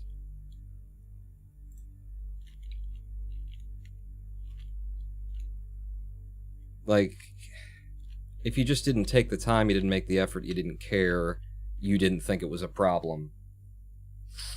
You know, hey, I don't know. You're wrong, but, you know... It's better than if you come back and give us a system and this is the best that you can do. It shows that you thought about it enough to know it's a problem, but didn't think about it enough to actually fix the fucking problem. Better to not try than to fail, says Pawn. when it's your job and this is what you come up with, you're bad at your job. You're bad. Fire. Full burn. Which is sad. It's sad for us all. And it's especially sad when there's so many fucking fanboys out there for Kerbal who will fucking yell at me in the comment section of my videos and shit to argue that no, it's fine. You just don't understand it. You don't get it. What have we actually got now? 651, 377.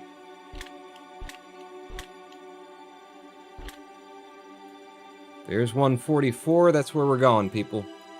144. And to all the Kerbal fanboys, you don't fucking get it. You've been playing Kerbal so much you don't know what game design is. F5. We're gonna come up to this periapse, I guess. Warp here.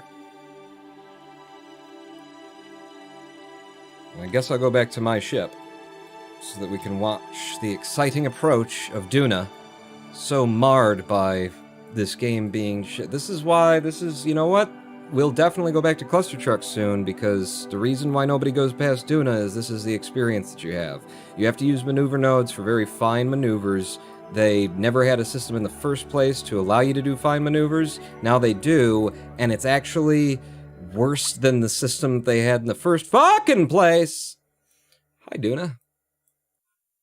It's not worse. It's a minor improvement, but it's so minor they might as well have done nothing. The fucking one they gave you that's in a little box is smaller than the one that's on screen. You go to drag the node, at least the one when you drag the node that's in the thing, it immediately responds when you move your mouse. This one's got a little fucking delay in it. Apparently the people who make Kerbal Space Program have never played any game on the Xbox or, you know, any game that is a controller, and, you know, when you have a dead zone, can be really fucking annoying when you need fine controls, right? That's never come up with these folks. Welcome to Duna. It does look pretty nice. It does look pretty nice.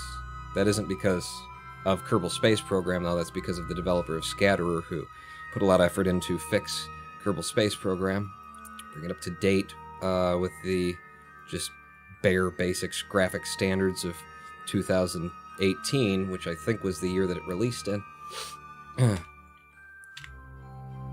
use an Xbox Elite controller. You can change the deadline. Alright, go down. So we're coming up on our periapse. We're going to put this thing into orbit. We got 144. I don't need a maneuver node for this. And apparently I can't have it because we don't have comms. Now, what we have on this system... we have electric charge. We have oxidizer. We have liquid fuel. We have antennas deployed. All antennas deployed. I have 6 antennas on here, including 2 relays. So, are we, like, can't see to Kerbin from here? Kerbin's over there. We're over here. So we're out of comms range with 3 relay antennas, 3 HG5 high gain antennas, and a high Kerbin orbit,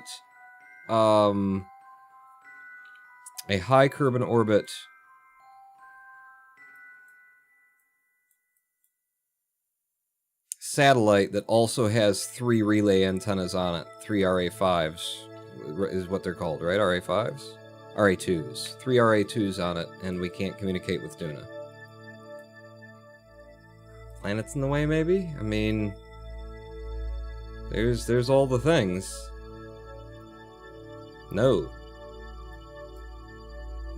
I'm just happy KSP still gets support. The original team was tiny and then sold to a larger company that just wanted the license so that they could make KSP 2.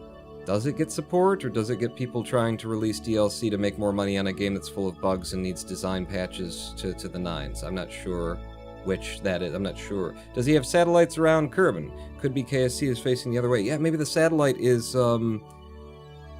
being blocked at Kerbin. Let's go back. So from here, we're looking back at Kerbin. We've got a clear shot right now. If we go back to Kerbin, and then we look toward Duna. Should be, where's Duna right now? Is that's us? That's us. So we look toward Duna, and our relay satellite is right there. So just switch over to here. So from here to there is what we'd be looking for. Oh, the icon for the thing itself has gone away. Let's switch to it and see if it's got comms.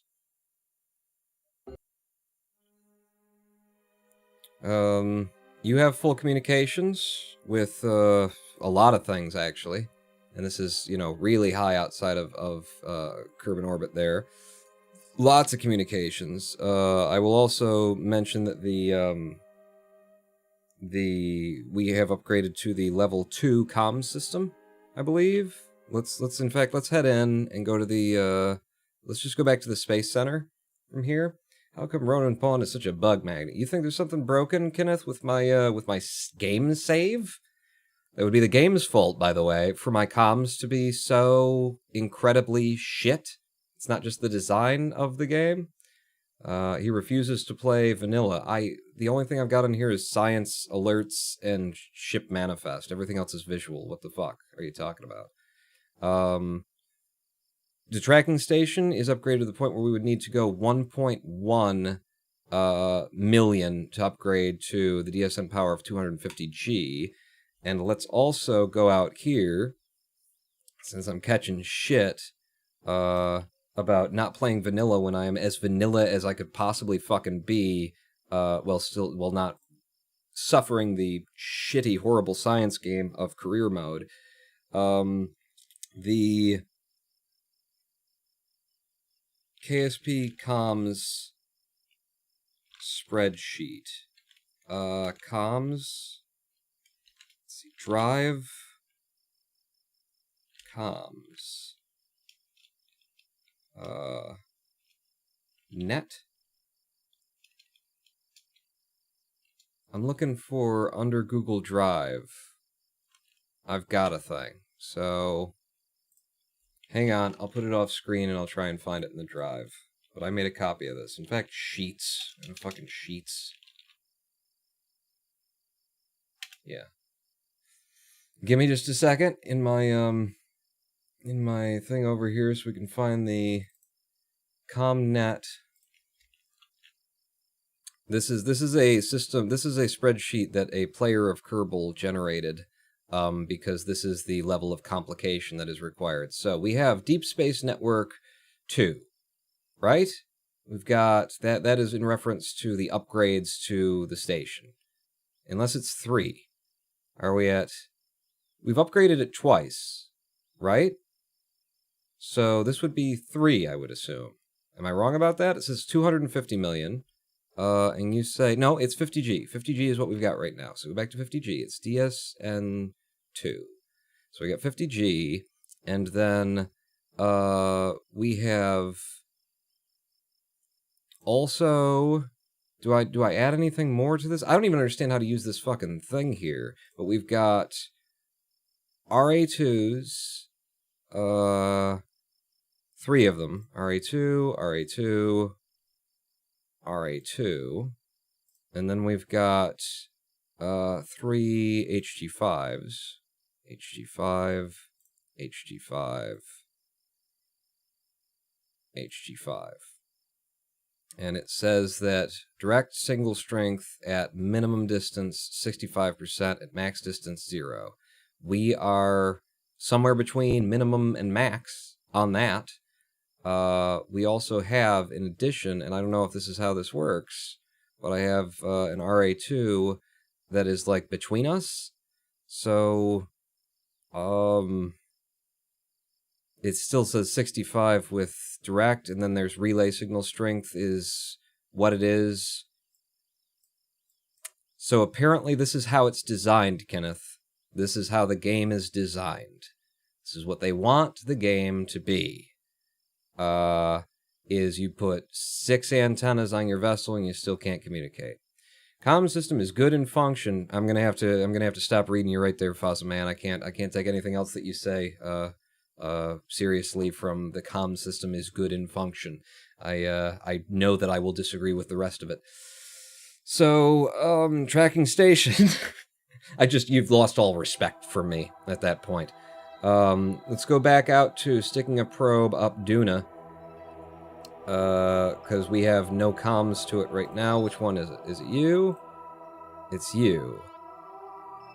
No, you're the one that's around Kerbin. You're the one that's actually at Duna passing by right now. So back out to you.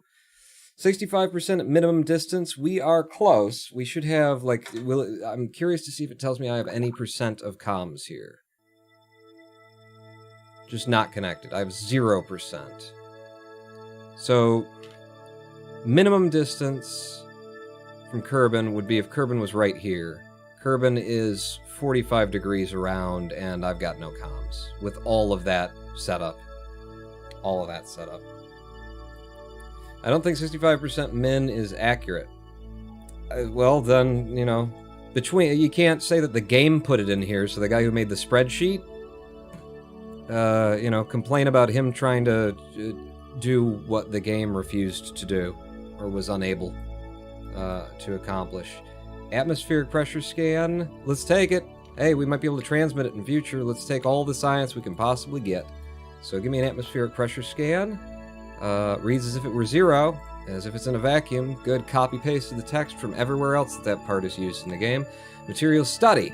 At Duna, the high radiation environment caused a few samples to glow. Good copy-paste to the text used everywhere else in the game. Thank you. Mystery goo observation. Goo feels right at home here. Great copy-paste. And temperature scan. Temperature space appears to be just fucking nothing. Cool. Cool copy-pastes all around. Ice Cream, you apparently forgot to say the difficulty modifier. There was a difficulty modifier on your spreadsheet. Is there? Is there? Who cheered that, by the way? Oh, it was Germasian cheering. You can increase the deep Kerbin relay distance from Kerbin to see if it helps to reach Duna. Increase the deep Kerbin relay distance from Kerbin. There's a knob that I can just twist up? There's a difficulty modifier somewhere?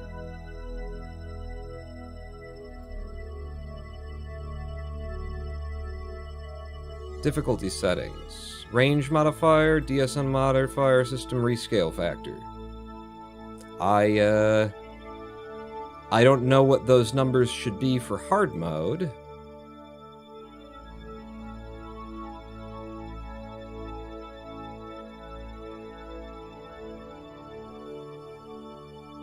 And it doesn't seem to say what it should be in here, but I don't know, there's a lot of information on screen. That's why I think your results won't even be 65%. So, but in normal mode, in normal game mode, we would barely be receiving signal at this point with all of this equipment onto both sides of this thing, and somebody in chat thinks that this is a reasonable comm system in function. Fazaman? Paul, look in settings. The game was made by engineers who had no UI experience, apparently. There should be an easy way to get this information visually in the game. Yeah, and they should also have designed a system that makes the slightest bit of fucking gameplay sense. Should have hired a designer. It is I! The game settings, how much hard mode reduces comm strength. Yeah. That's, well, that's why we sent her out here, was to find that kind of shit out for us, because what that tells me right now is that there is no way to go to Duna until we can upgrade our you know, base station, CommsNet. You know, we don't have a better relay antenna, even if we did. Let's find out if we had, like, a big one. If we had, instead of an RA2, if we replaced this with RA15, I guess? RA15. 89%, but at hard mode, who's to say without knowing what the figures would be? Let's just put a bunch of RA15s on it. 93. RA15. It only goes up to 94. Once you got 2 of them, you're basically not really helping anything at that point. And then if we drop the high gains entirely, if I just, can I delete, delete? Still 94%. If I drop you, we get down to 92. And that is at minimum distance, and that is without whatever the modifier would be there. So even with the RA-15s unlocked, we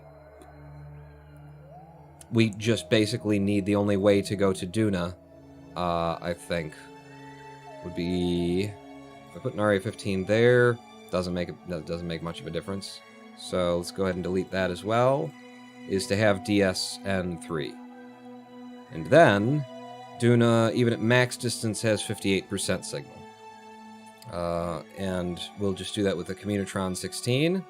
I could still communicate at Duna. Well, no. You don't. You've still got one of these on. Okay. Communitrons don't do. I'm trying to make fun of the game now. HG5 won't do it either. Let's delete you. RA2. No. So you have to have an RA15 on everything to be able to have constant, and that's before we apply the difficulty modifier. So even with that, one RA15, put on two RA15s, that'll get us up to 58 and 98%. We'd have a chance in hard mode of potentially having communications. All we need is an extra million and some Kerbins to upgrade the comm system one more time. And if I add this back in, because this is there, an RA2 in orbit gives us 58 to 98. Same. Not sure what the default hardcore setting is, though. There's a setting upon starting the hardcore playthrough. The slider dictates the range modifier. Well, I didn't change any of that. I just went to hard mode. And apparently this is what they really focused on in hard mode, was let's break the game entirely with our shitty comm system that we underthought and overcomplicated, and even the people who know about real world's comm systems are unsatisfied with. Sup, what I missed? The slow decline of Kerbal Space Program over 9 years of development, and they just... This is what we got at the end. We have our probe finally out at Duna after fighting the game for trying to get transfer, because there's no way of accomplishing a transfer window in the game. No way of discovering the transfer window in the game. You just have to look it up and install a mod. That's the official way of playing the game. Look it up on Google and install a mod. Once we finally got a craft here with Delta V, ready to communicate, fucking plastered and goddamn just comms all over the motherfucker, we don't have signal back to Kerbin when it's 45 degrees away from us on the orbit. Move the deep Kerbin relay to a higher orbit. You mean move it into solar orbit? Because that's all we can really do with that one. DB map tells you the return window in game days. That's not in the game. And also, the return window in game days is basically, here, cheat. You know? Instead of exploring the game, you can't explore the game, read the manual. That's what that answer is. We couldn't design a game, so read the manual. It's fucking ridiculous. Every time I hear that argument that, well, the Wikipedia's in the game, yeah, they gave you an internet browser in the game because they didn't design a game. That's not something to be like, well, it's okay. No, it's proof that they don't know what the fuck they're doing. It's not Comms Network made by AT&T? Probably. Hard mode is 65% of a normal mode range. Okay. Thank you, Evil Downer Balkan, for popping that out for me. For making me, actually see that. So then, I'm just going to do that as range modifier. If it's 65% of normal mode range, 0.65. So with the only way to get to Duna is to have the DSN3, and then we could communicate at least half signal strength throughout the time. Range 0.65, DSN 1 point, no idea what rescale means. I'm guessing that's for mods that allow you to make the system, the whole Kerbal system, bigger or smaller. Could have used a maneuver node to get it back home, but, well, no comms, no maneuver node, yeah. I miss when games came with proper instruction manuals, to be honest. And Kerbal Space Program couldn't have a proper instruction manual because it would go on for fucking hours. Oh, wait, it does! Look at the comms to Eve. Comms to Eve. Alright. Let's see, so... because I wasn't really paying attention to Eve.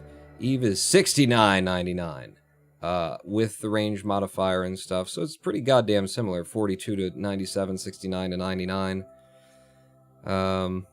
Yeah. What does it change any when I go back down to DS2 for Eve? Because they've been telling me to go to Eve a lot. Eve is, with the modifier, we still have not enough communications to, I think, control the ship at max distance, but, it might be playable at Eve. You have to acknowledge you're going the wrong way. What is the difference in distance from Duna and Eve, would be the question. At least there's some reasonable consistency there. In that they're recommending that I go to Eve instead of go to Duna. I will give it up for that. I will give it up that they're saying go to Eve right now. And didn't tell me to go to Duna at all. Sure. They didn't tell me to go to Duna. They also didn't tell me to go to Minmus, though. Because that contract didn't come up. So, it's kind of like hard to find consistency or trust that someone actually thought these systems out when you get done with the moon and it doesn't give you a mission to go to Minmus. Also, when they start you with the moon instead of starting you with Minmus. So you go there first to think, oh, hey, this is cool. Yeah, I don't.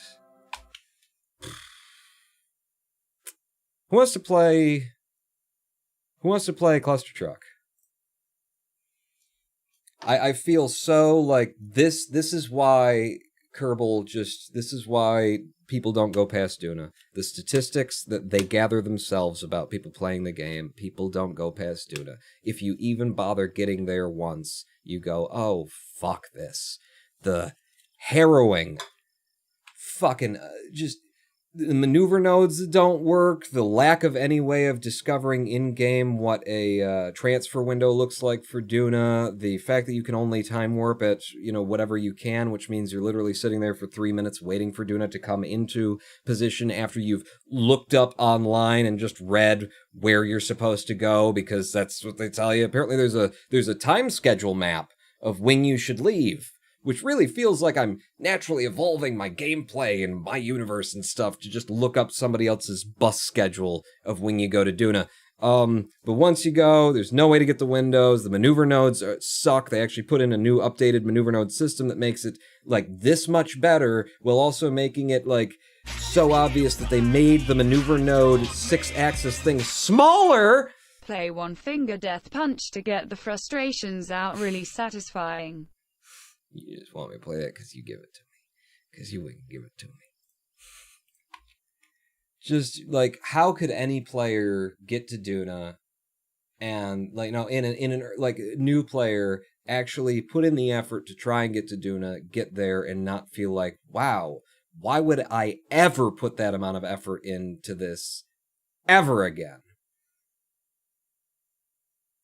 Without installing mods to do the hard work, without getting fucking mech jab and just saying I want to go to Duna, without getting Kerbal Alarm Clock and having it just tell you when to go to Duna, because that's the official gameplay method as well. The mod isn't cheating, it's just making it easier to access the information that they want you to look up on Google in order to find out, or through the in-game KSP, which is, in-game Google. Set up a maneuver in LKO, see how far separation is, and then hop ahead while watching planets. I did that direct the boss for the entire first hour of this live stream. I spent 30 minutes of this live stream doing that from multiple points, trying to figure out when would be a good time to leave. And my response to you is, no, you cannot. At least, it is so. After a half an hour of trying to do it, again, if I did it, I'm done. I'm never going to do that. I'm not going to, like, figure out where to go to the next one. You know, if I did that for Eve, I wouldn't do it for Duna. If I did it for Duna, I wouldn't do it for Jewel. Fuck. I'd just look it up at that point if I wanted to keep playing, and apparently most people don't want to keep playing. I got to do it in the first 20 hours of gameplay at 2 times light speed to the ground. Congratulations. I was doing... I figured it out, and I'm 6 years old. My daddy works at NASA and Nintendo. Yeah. We're going to take a live stream break. When we come back, I'm going to do... we've got a series of missions at the moon where all we have to do is, like, bump a satellite a little bit to the left, and they'll give me a couple of 100,000 Kerbins. So we'll bang those out, and I will try to stop hating everything about this game. Because we got there. We knew we were going to get there, right? I just thought it would be longer, but no. This is exactly why I set the target as we will land on Duna, and then we'll be fucking done with this game, because some part of me remembered this is what Duna is like. This is what the gameplay feels like when you try and go to Duna in it. None of it happens in-game, nothing's there to assist you, and, you know, there's a whole community who wants to argue about how, no, it's reasonable! Back in 7 minutes, everybody, pawn not out.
Hello, I am the Pissed Off Pawn, and welcome back to Genuine Hate now for Kerbal Space Program. Before it was, you know, I like the game, I enjoy the game, there's things that they need to improve about the game, we're going to talk about the things. You know what, I'm going to go on my way, I'm going to start making a list. I'm going to start making a list of things that they could improve. I'm up to 52, I'm on page fucking 16 of this, and just from this one experience with Duna, I've got the next 4 pages worth of shit that I need to write into this list. I'm gonna post a video, you know, that puts all that stuff together and shows the developers of KSP2 what KSP1 got so fucking wrong. That's where it was coming from, and now it's coming from, god damn this fucking game. I honestly am sitting here right now hating Kerbal Space Program. Direct the Boss says, I don't think I described it well enough from a circular LKO orbit.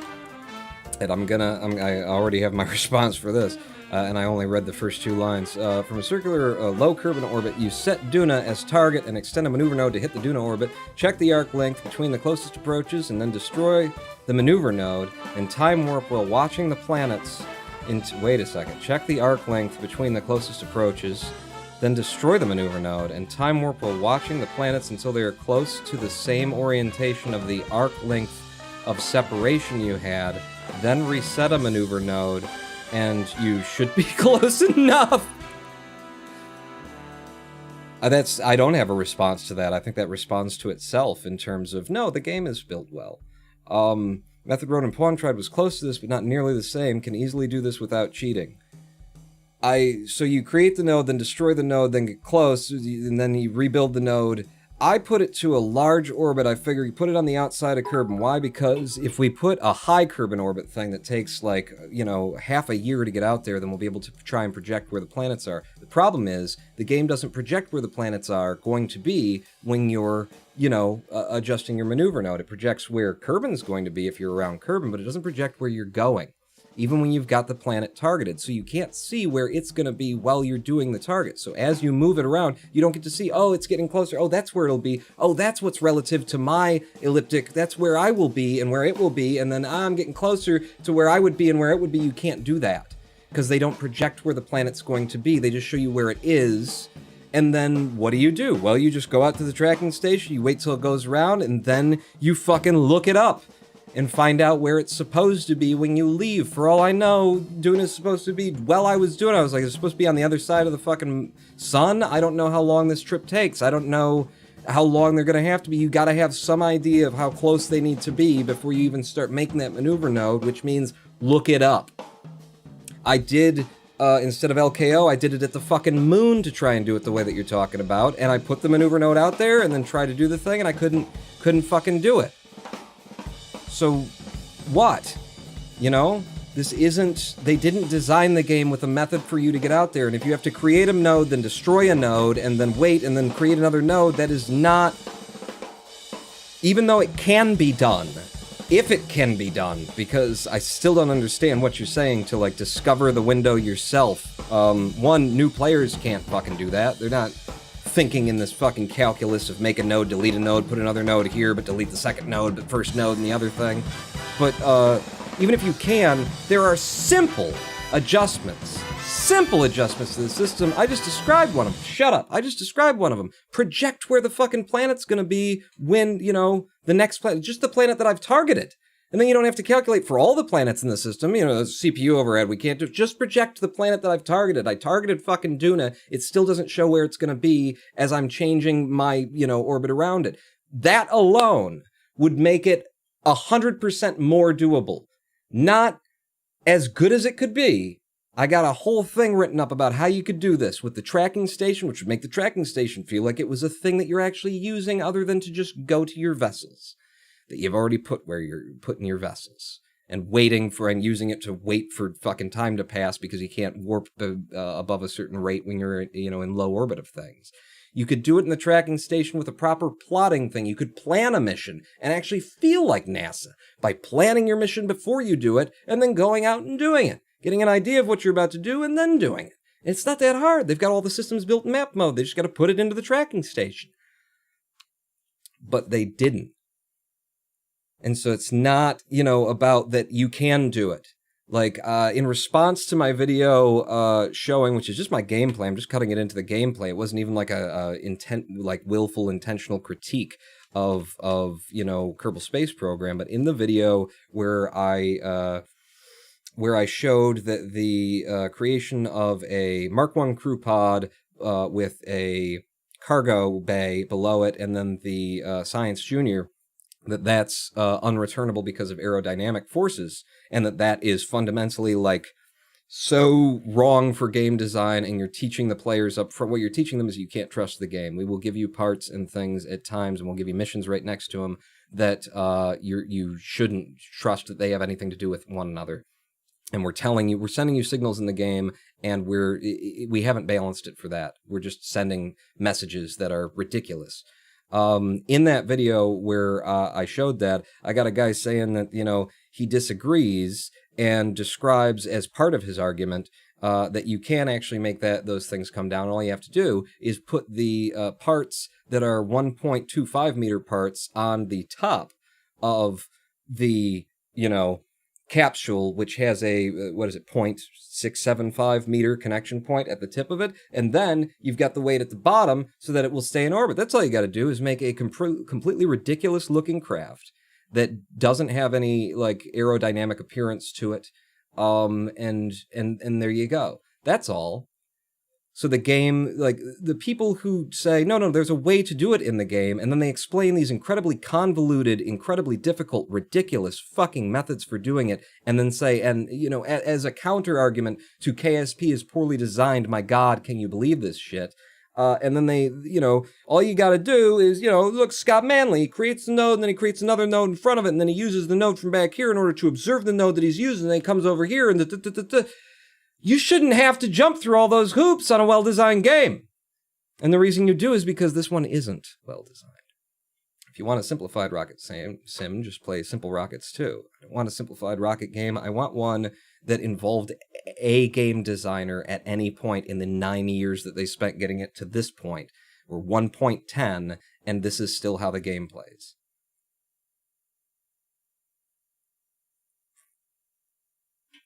You out here disrespecting Scott Manley?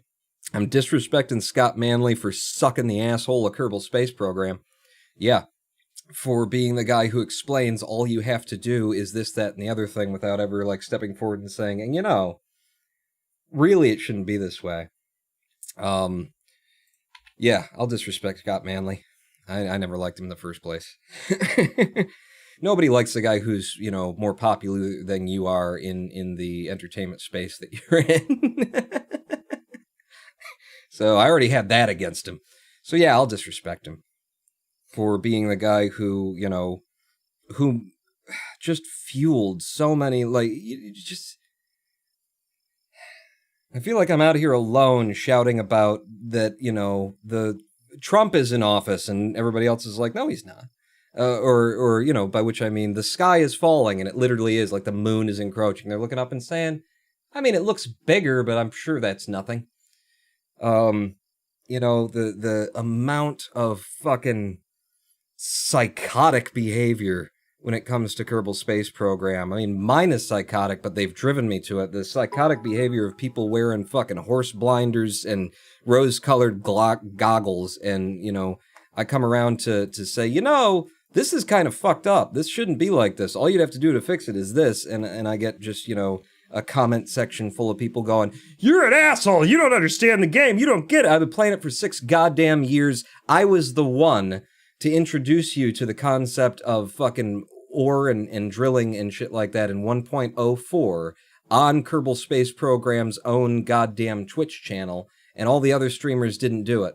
Not, I don't know which streamer I was on that day, but nobody else had showed off any of how that works. Probably because they didn't know how it works. Probably because when Kerbal Space Program, got its little group of, YouTube people who were in the media group together, what they would always do is tell us, here's a early access copy of the game. You've got 7 days to make your video, and then 3 days later, they'd say, oh, we've moved up the thing. We're going to release it tomorrow.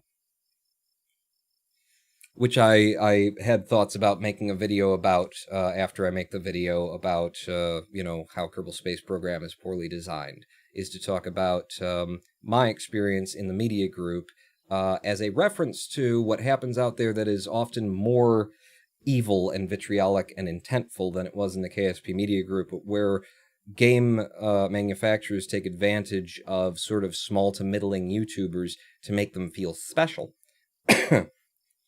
and use them as free marketing force on YouTube without really compensating them for it.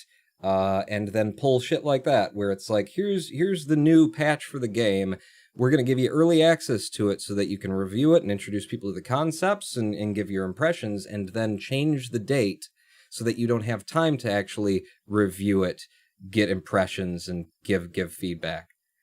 It's almost like that's exactly what they want to happen. Oops. Like, when's the last time that you heard of a game developer moving up their release? Moving it back, sure. Oh, we found some more bugs. Oh, we're not quite ready. But KSP, like, almost every fucking release that we got that came down to us, they would tell us, it's coming. Here it is, okay? Here's an early one. Number one, it's not completely done. We're still working on it 24/7. So any bugs that you find, try not to take them too seriously, because we're going to work those out. Yeah, sure you will. Before we actually release it in, 7 days from now. And then we'd find out that actually it was only 3 days that we had.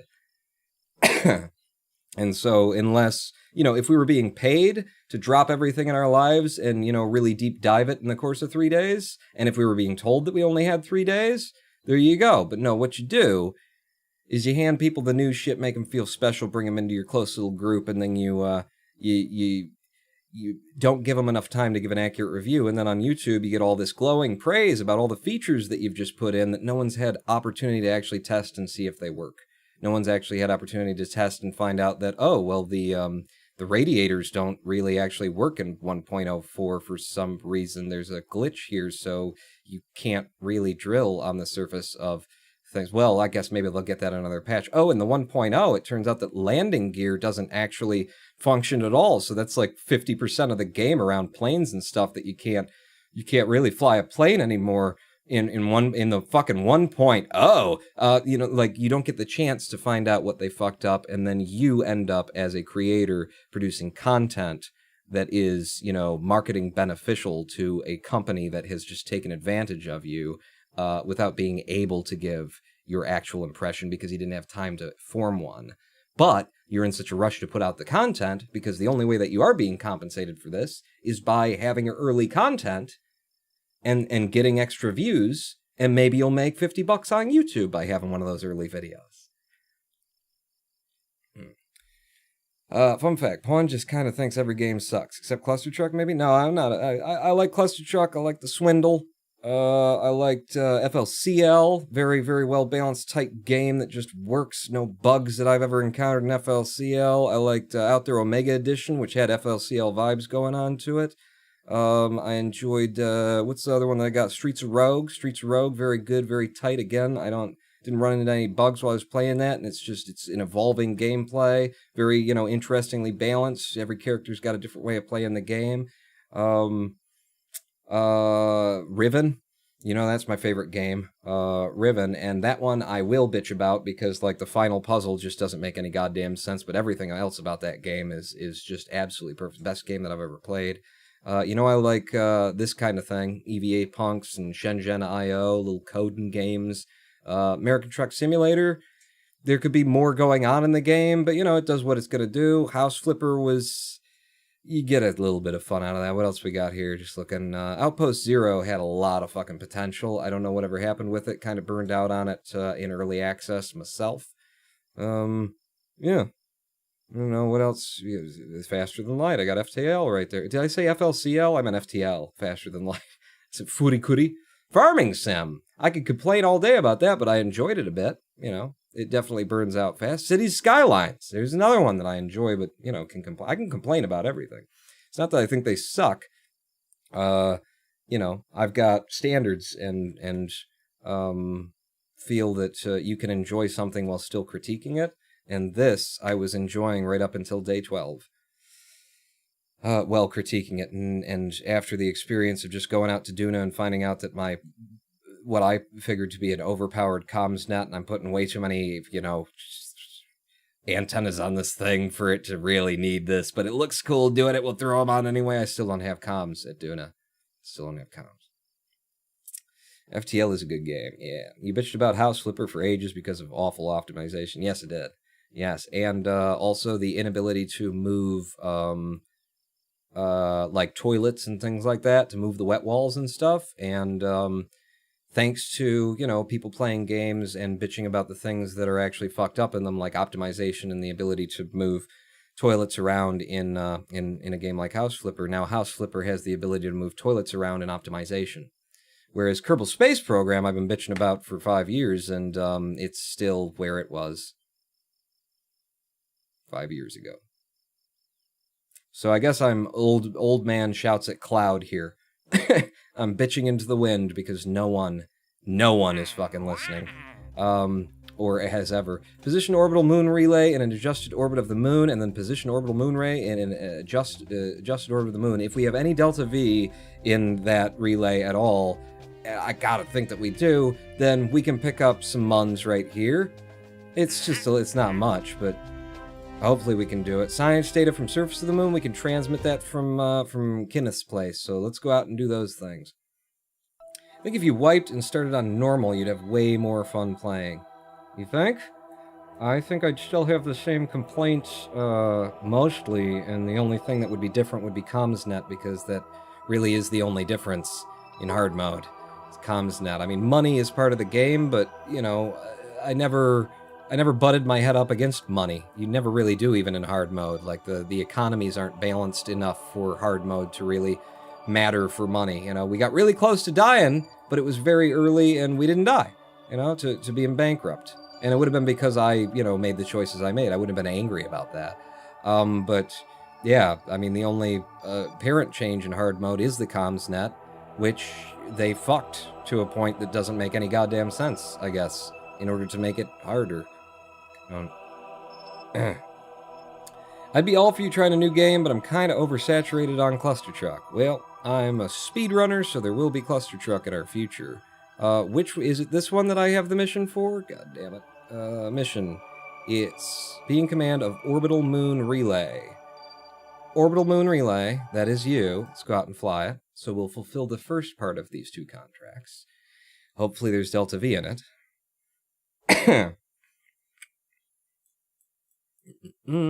I mean, technically, everything that we did was a success in our mission to Duna. Except for grabbing the orbit. The point of sending that probe out there was to find out what the issues were going to be, and we did. The issue is going to be communications. I can't go to Duna until I've got another 1.1 million to upgrade the tracking station to DSN-3, which is just 1 away from the end game of the DSN, I guess. Or it's the fully built one. I saw a DSN-4 there, I don't know. Just out of curiosity, where will your Duna ship go after you pass Duna? That's something we can look at. We can absolutely look at after we do this mission. I want to get as far away from that as possible right now. So what do you want to do? The first one, pretty easy, just blow our AppWaps up a little bit. Is that right? This is where we're trying to go? 299, let me just confirm that. Who we working for? It just says reach the designated orbit, so the contracts don't tell me what I'm doing. Is it note? Ah, there we go. 248, 299. Those could actually just be expanded from the start, I think, in these. 299, so that's the one we're doing right now. Don't have to move the peri-apps, apparently? Nope. So just blow it up a little bit more and we get free money. So you come around here. Ronan Pawn, the risk of reinciting the flame. Did the tutorial missions do anything to lessen the anger towards the non-descriptive interface? I haven't done any of the tutorial stuff. I haven't done any of it. I would give it some credit for adding some tutorial stuff in, I suppose, but I live in the camp where most people live, which is that, you know, teach your game in the game. And even if you're going to have tutorials to help that along, you still teach your game in the game. Like, you don't say, well, we've got tutorials now, so it doesn't matter what we do. you still teach your game in the game, and there's so much that Kerbal can do in the next patch, if they want to, without having to... Oh wait, if I put them both over the top of each other and then click them, then I can finally use that horrible mechanic to my advantage. There's so much that they could do with things exactly as they are right now that would just fix it. Boom! We're about to clear that contract. Just gotta maintain stability for 10 seconds, which is hard while you're playing Kerbal Space Program. Been hard for me to maintain emotional stability. Tutorials and scenarios are good, but at first some are kind of messy to advance. Not wrong, but I can still have some wiggle room for creative ships that will reach orbit. And I definitely want that. Who are you responding there? I don't know. Fun to give him ideas for different routes when he asks. About what? Cluster truck? There, we completed the one. And the next one that we'd want to do is over here. We've got a descending node there. We've got an ascending node over here, so it's a bit of a twist. And I don't know what else is going to happen there, but let's find out. If I twist it, I believe it'll be from here, down. We'll twist us up. And that will get our inclination close by eye anyway, without checking anything else. Apwaps will be too far out, periaps will be too close. So if I actually pull on one of these, and then do like that, and then drop a little prograde. A little bit more prograde, a little bit more prograde, a little bit more prograde. Oh, wow. Wow, I'm good at that. Okay. There's our burn for this node. So take me to that node. I haven't tried, but I guess you get unlimited money in science and pilots. In which mode are we talking about? I presume, I haven't tried science mode either. I presume science mode is the same as career mode, except for you have unlimited money and... Ooh, but do you have, that's the question about science mode, do you have unlimited, like, tiers? You know, are all the tech tiers already opened? Is it just about going out and collecting science, or is it about collecting science to unlock the tiers? Because I would think you'd do it with the tiers being the goal of unlocking, because otherwise you just don't have a reason to play the game, do you? Just go out and get science for science's sake.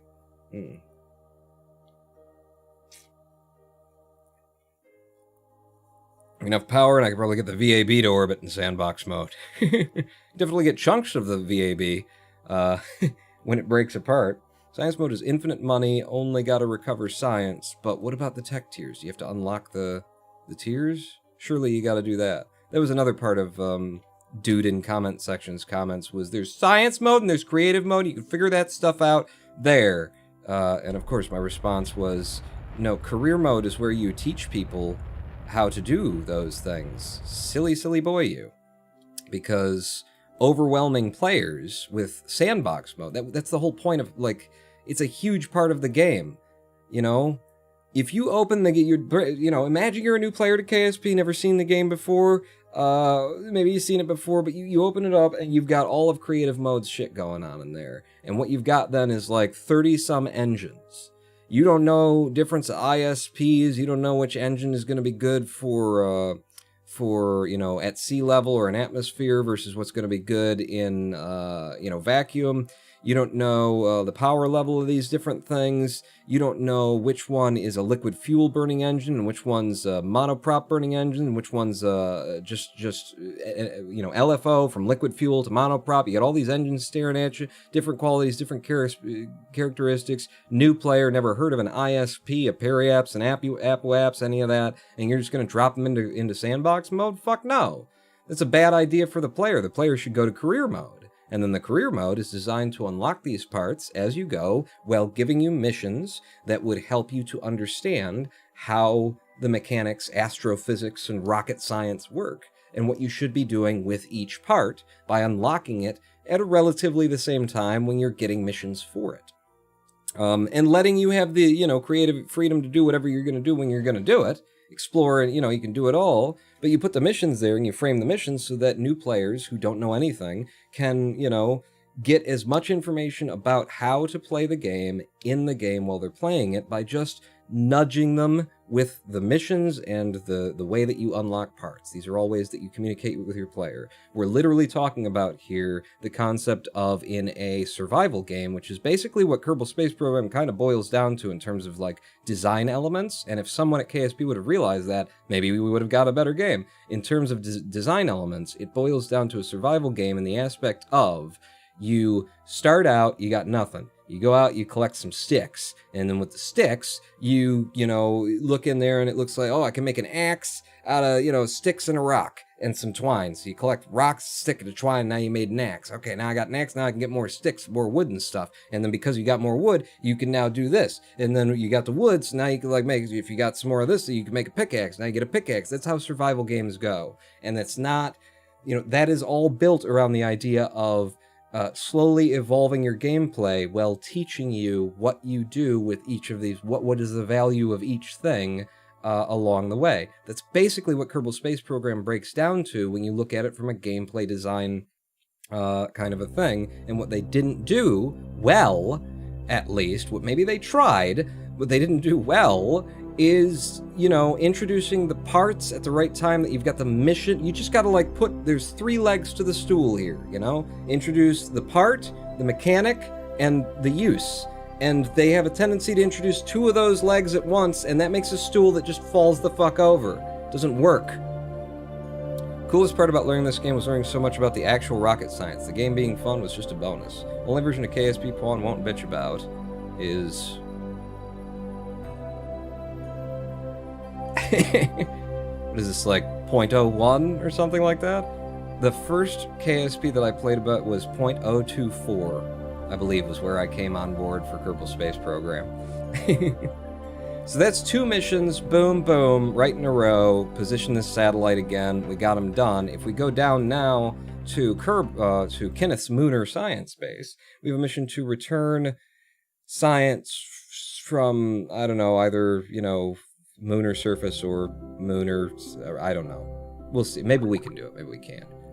Scientific data from the surface of the moon. Well, isn't it lovely? And isn't it nice that we've got ourselves a man stationed here who can step outside. Oh, wait. You've got science you can collect? Surface sample. We never did a surface sample. It's worth 18 if we transmit it now. And who knows if it gets better when we're in, you know, when we can transmit and not have to bounce it off of a series of relays or something. Oh, we don't have to. We've got direct comms. Okay. So, electric charge is fine, 450. I wonder how long it will take to transmit that and how much it will actually, you know, take from us. If we transmit the data, electricity, surface sample, boom, and we've completed that mission, and we got a little bit extra science that we didn't have before, back to Kerbin. So those are the 3 missions that we had in pocket. Maybe all together they've made us 100,000 Kerbins. That doesn't even... That pays for just a little bit more than one of the ships that we blew up in order to then siphon fuel off of our refueling platform into the craft that we then sent to Duna, only to find out that no matter how many fucking comm systems I put onto the satellite, we can't do Duna in hard mode without upgrading the tracking station. Which was clear in game when they showed me that... Oh, it was never clear in game. It was never clear in game. But we're up to 739,830, and we need to get to 1.1 million in order to upgrade that, in order to finish this fucking playthrough of Kerbal Space Program that I'm loving so much. Bring Duna Stone back with you! Now that I've gone near Duna...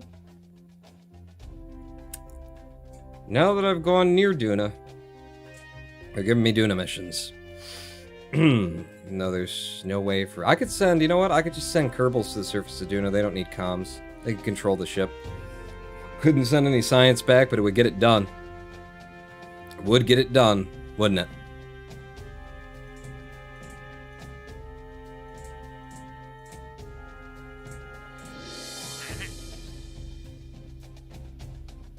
Let's go explore, Eve. Let's go explore Eve. We've got a ship that we just sent to Duna. We know that it can get to Eve. See if there's any adjustments that I want to make to the ship. It flew in a way that I didn't love, but I think we can do it better this time. So that would be the sticking a probe up Duna's Atmo, I think. Is it that one? Because it's not, I don't have enough of the title on there to see if it's the Mark 1, the Mark 2. It's the Mark 3! Alright, this is the one that we took to put this up in Duna. We could send this to Eve. As it is. Is there any adjustment that I want to make to it? Yes. Yes, yes, yes, yes, yes, yes, yes, yes, yes, yes, yes, yes, yes, yes, yes. Where's my reaction wheel that I had in the middle there? See if that Duna ship may come close enough to just redirect it to Eve. I would have to have comms with it. If it's going past Duna now, I don't think I'm gonna... Ooh! I see what you're saying. Wait until it comes back down? That's interesting to me.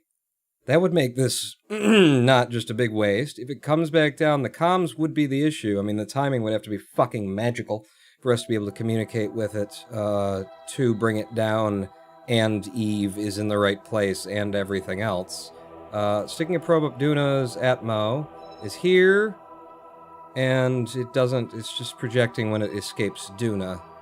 So, the thing is, how long until you escape Duna?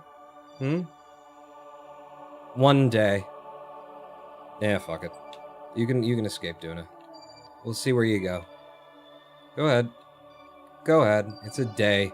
If it were more than that, then I might think about, well, maybe we can get enough missions done to get the money and then tracking and whatnot. So from out here...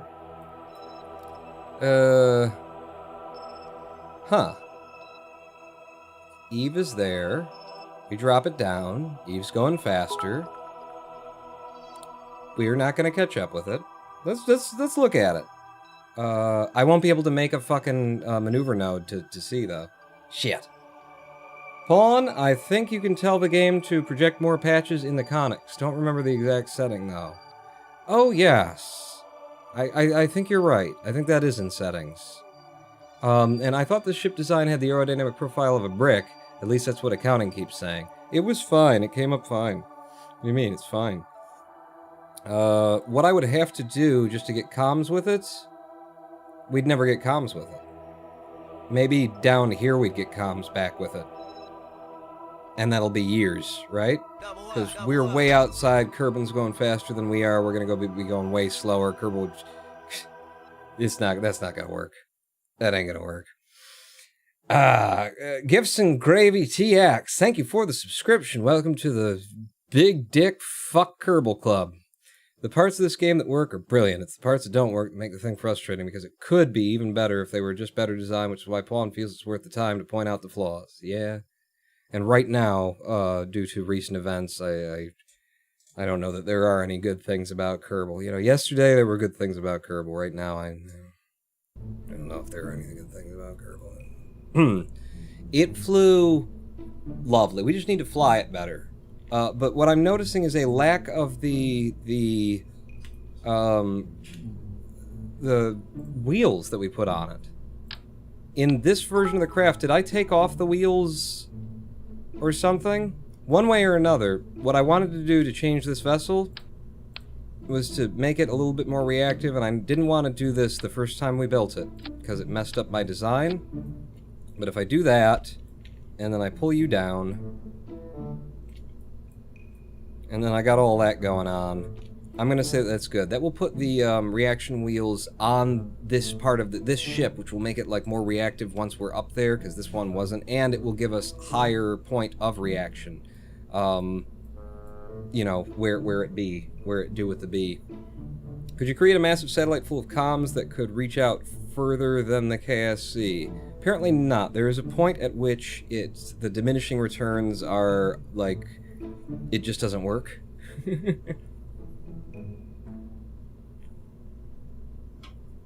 You know, once you put 3 of these things on, you're getting 1% increase of communication. 2 of them, it's worth it. 3 of them, it's not really worth it at that point for what you're dragging up.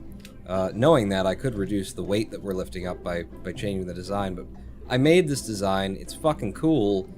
I don't want to, like, leave it. Leave it, it's fine. Build a ship with tons of relay antennas and have it sit on the launch pad. When Kerbin is aimed the right way, you'd be able to command your Duna craft. You need a constellation orbiting the sun to reach that Duna craft now. And I could. I could try and, like, send something up to be at the right place to bounce the signal to a... I'm not gonna fuck this game. That's the thing, is, like, to play this game properly, you'd have to give a shit about this game enough to play this game properly. Fuck this game. This is also... Is this an early design? No, that's right. All of that's right. These are kind of in a weird position. Was there something that I didn't like about the ship other than that it turned very slowly? It would have been nice for it to have monoprop on it, but I don't want to add that. I think we're okay. This is a second one of these. I could put this in solar orbit, and maybe that would be helpful at some point or something. I could just rip it off and not send another one up. We don't need it anymore.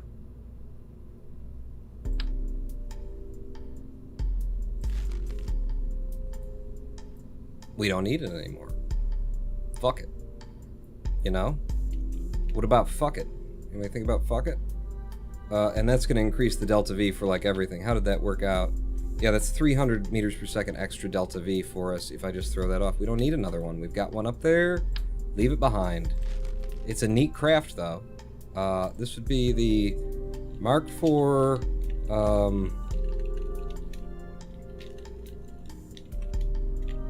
Duna... No. Eve... It's not a Mark IV. It's Eve...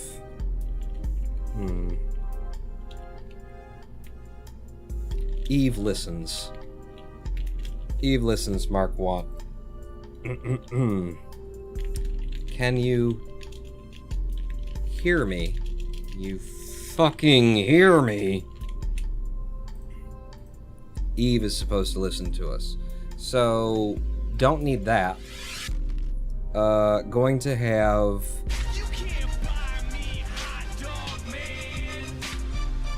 It is the Eve Love probe. Eve Love. Maybe Eve will be a better place to go. Gonna have this upside down, like so, and then we're gonna take it out. Where will you allow me to place it? I can have it here, and then I want my golden rivets. Very important to me. I have my golden rivets. You don't really need to go out that far, do you? Come straight down with the golden rivets, but where am I allowed to, if I go out further? No. Just trying to find the place where it would be cost efficient and reasonable. Alright, let's do like that for the golden rivets.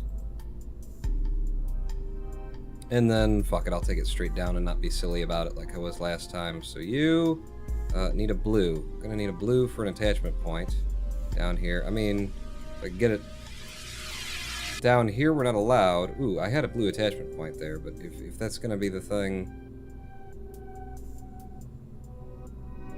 Snapping. Give me snapping. Come straight down, and then it's not quite enough out. Go out again, out again, and then down. Turn the snapping off. I don't think I'm gonna like this. Yeah, I don't think I'm gonna like this. I would rather it be silly. Don't do it silly, pawn. Just take it straight down without snapping and have it attach where it used to attach, which is somewhere in here. Used to give me a blue. No? You won't do it? You want to do it? Do it. Do it! Alright, give me snapping. Snapping down to here. No, it has to expand a little bit. Alright, expand to maximum.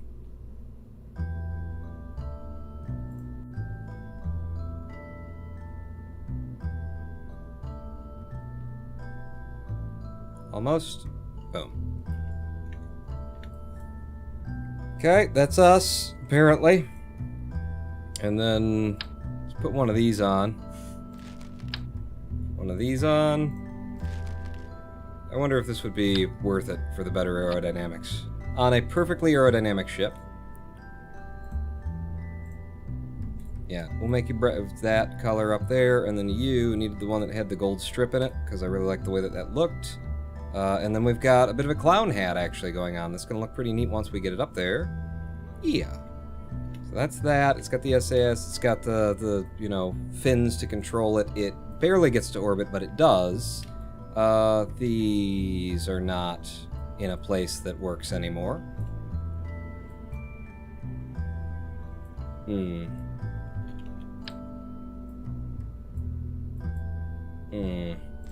Throw them out.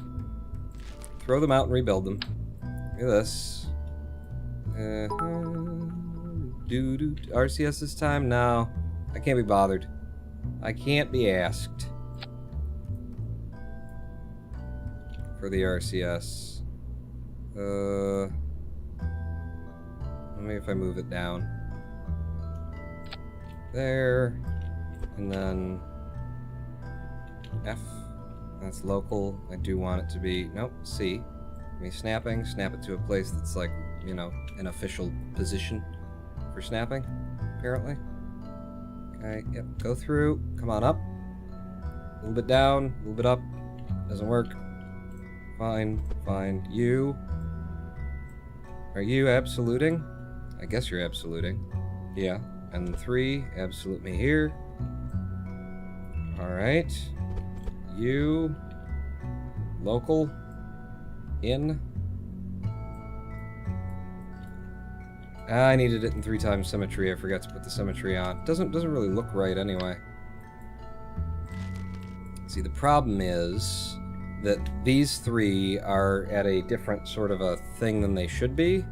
If I were to pull you off and then take from here, take from here, take from here, as long as I'm not pulling on the... Take the whole goddamn thing. As long as I'm not pulling on the probe itself, then it won't fuck me over. So if I grabbed you and then spun.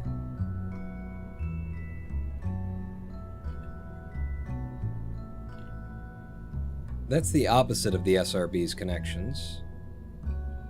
Let's do the same as the SRB's connections. And then up here, I'll want to do that as well. In fact, can I just put you back? And then if I translate you, with snapping to there, and then rotate you with snapping to there. Looks right. And then, are we local or absolute? Local. Push you back in. Should look good.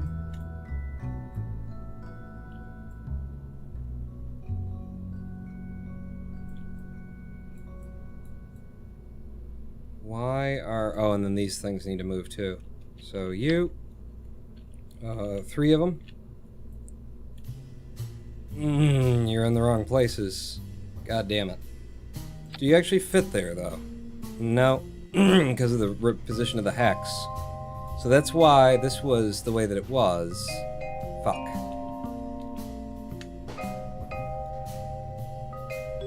I'm going to control Z, and every time I do, I'm going to lose the ability to see.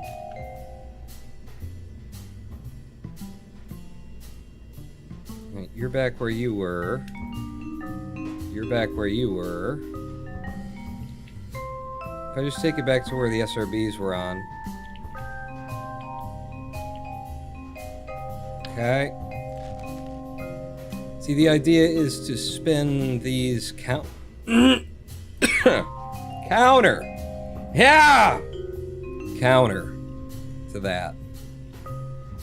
So, remove you from...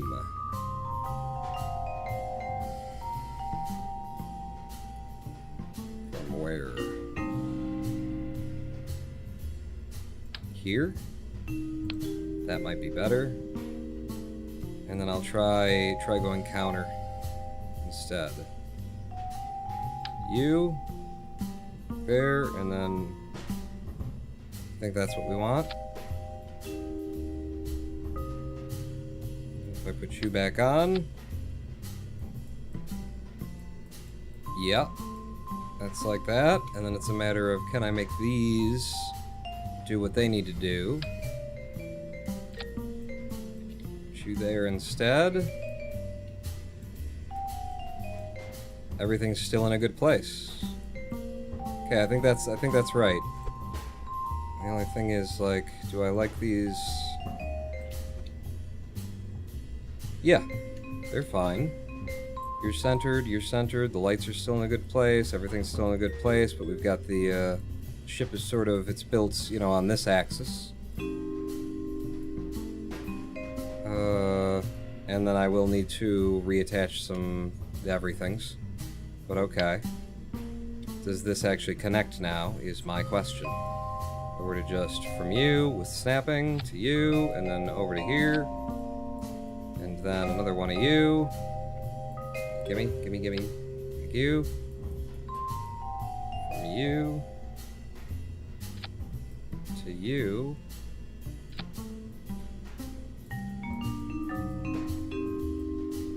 They're all a-grabbing. At places where I would usually be, like, finicky about these being, you know, somewhere that looks good. But I'm not going to do that right now because the game has pissed me off. This is what I needed, was to build a ship, because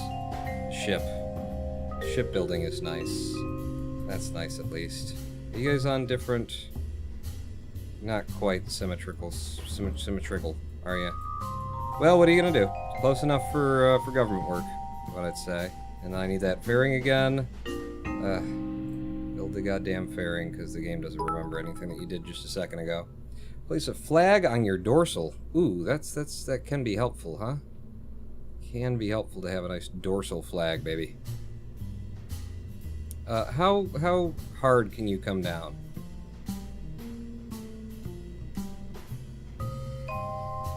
Before you start impacting things. Fuck it, Pawn. I clicked while it was green. Does anybody else have the experience that you click while it's green and it just doesn't fucking work? Is that just me? That's probably just you. Come straight down, snapping, where we can't come down anymore. We'll go out to maximum. There. And then we connect.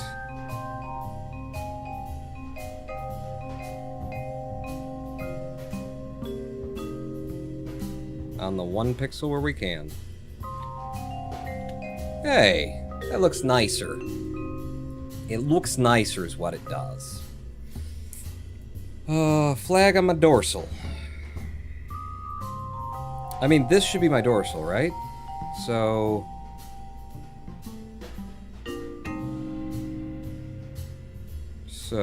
utility. Smallest flag I can get. Snapping. Just one of them. Okay, not the smallest flag I can get. The biggest flag I can fit.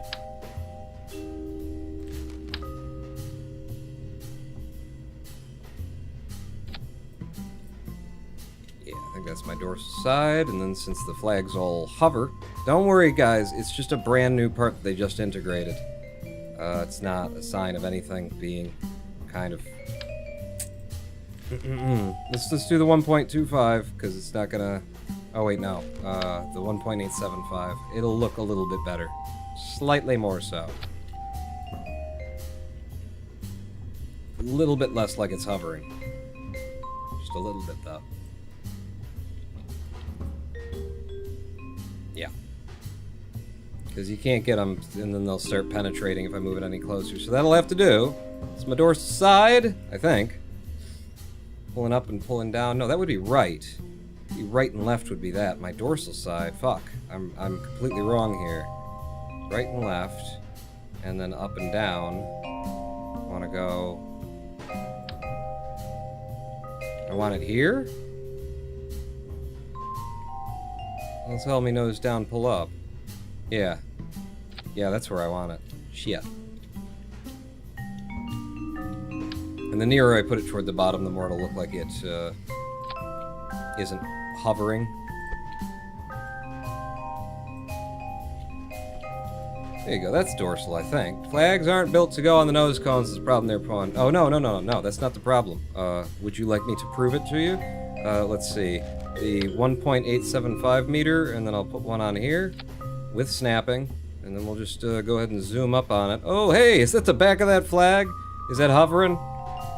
By several, like if I were to grab that and then move it in, a couple of pixels, 2 pixels in, would that actually look like it's supposed to be there? Yeah. No, it's the fact that no one has ever... I don't think there's attachment meshes in the game. I think they go off of the model meshes, which is why so many parts, like, float above other parts or spawn on the inside of meshes and shit like that, because they don't have an attachment mesh in a game where you spend probably 75% or 80% of your time attaching things to other things. That's not fair. They carbon copy those flags directly from an old mod, and so that's fair that they didn't design them and then put them into their game in the 1.10 and then claimed that they'd added features. That's fair. In what way is that fair? I think we have a different concept of fair, you and I. But okay, that's ready to go, I think. Maybe. We've dropped a lot of weight on it. The upper stage will have even more delta V than it had before. At altitude and vacuum, we're gonna fire off the liquid engines, but don't let me, like, throttle to full this time. Last time we throttled to full, we were at 20k before I started turning down, which is why it was such an ill-efficient burn. But we're gonna fire the SRBs as we drop all of the clamps, and we fire up the liquid fuel engines. We should check on the SRBs in terms of their TWR. My God, they got a lot of TWR because we dropped that weight from the tip of it. We're still talking about sea level altitude. Yes, we are. Okay. I'm gonna go 1.35 on this liftoff. I'm gonna go 1.31 on this liftoff because we will be burning a little bit of liquid fuel on the way up to try and help with the stabilization, because that was an issue the first time we came up. Once we're in space, we would drop these. We're not in space yet, but we would drop those. And then the fairing pops off once we're in space, and then we detach the transfer to Eve now, which is totally what it is, and what it was always designed to do was to go to Eve for us. So that is the staging taken care of. This is still going to cost us 77,000 Kerbins to put in orbit, or rather to send up there, and what we earn from it is going to be a little over 100 grand, I think. It's not a lot of money that we're making, but it will be able to transmit a shit ton of science back to us, I think. I put fair in quotation marks for a reason. Well, that's fair, then. So his probe is just orbiting until it gets in range. I guess the other probe is. Let's put it out on the launch pad. This is definitely the last mission of the fucking day, because Kerbal Space Program has kicked me in the dick one too many times. In the course of 2 hours of gameplay in particular. Is the 1.31 with liquid engine on full throttle? Oh, that might be what it was considering, huh? Little magnets. Yes, you're probably right there. Let's get an atmospheric... This is all I want to do, was see if it landed on the pad, and then... What? Cannot run experiment while stowed? Oh, well, I wanted to test the fairing. Hey, the fairing works. And then I wanted to get this atmospheric analysis from the pad, is why we sent this out at night. That was the whole point of that. I mean, obviously. Obviously it was. Some people like to be kicked like that, so I've heard, speak puff. Those are messed up people. Struts? Did I restrut? I restrutted everything. I restrutted where we had lost the struts before, unless there were more points that we lost the struts. There we go, 3.6 science, 110, and, you know, still not enough to buy a tier. Back in here, because, yeah, what we need to do is disable those engines or remove them from that tier, figure out what the TWR is, and then we'll get the right TWR on it. Elganto, thank you for the subscription. 4 months of subscription. Welcome to the Kerbal Hate Club. That's what you just signed up for. You didn't know, but you did. Welcome to it, founding member. Hate. Really, it was Elganto who got me onto the kick. He really convinced me about how shitty this fucking game is put together. 9 years of work, and this is what they had for us in 2018. Was it 2018? I think it was 2018, early 2019, something like that. So let's pull the liquid fuel engine out, and actually put that up here for now. Put that up there, and then get rid of that stage, and then the TWR on these is 0.9. Yeah, that wouldn't have gone well. So what we want is like a 1.3, a low 1.3, 1.30, 1.31. 0.28, because we're going to run a little bit of liquid fuel for added stability. 1.30. That's what I'm going to go for. Alright. I don't think there's any more struts that needed strutting. And we've got all of our SAS in mainly the same area now. There's one little one up there. There's one right here. We don't even need the little one. Is there anything attached to that one? Were I to pull you off and break the fairing and everything else, there's a few things attached to that, is what I'd say. Pulled you off, put you back, and then did this. Fairing's gone. I cannot be asked. Cannot be asked.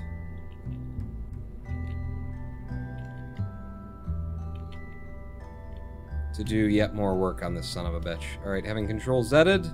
All the liquid fuel's into one stage, and then there's this where we drop it, and then the fairing pops off, and then we're in space, we do the thing. Put it back out of the pad. Ooh, does anybody want to become famous? You can buy followers, primes, and views on yourfollows.com. That's the thing you could do. Oh, wait, where did that go? Shit, I was gonna... What was the website name again? Damn it. Will that really make me famous, or just a sap for believing that would work? One of those two things, almost certainly. Did you just undo your thrust limiter change? Double check before launch.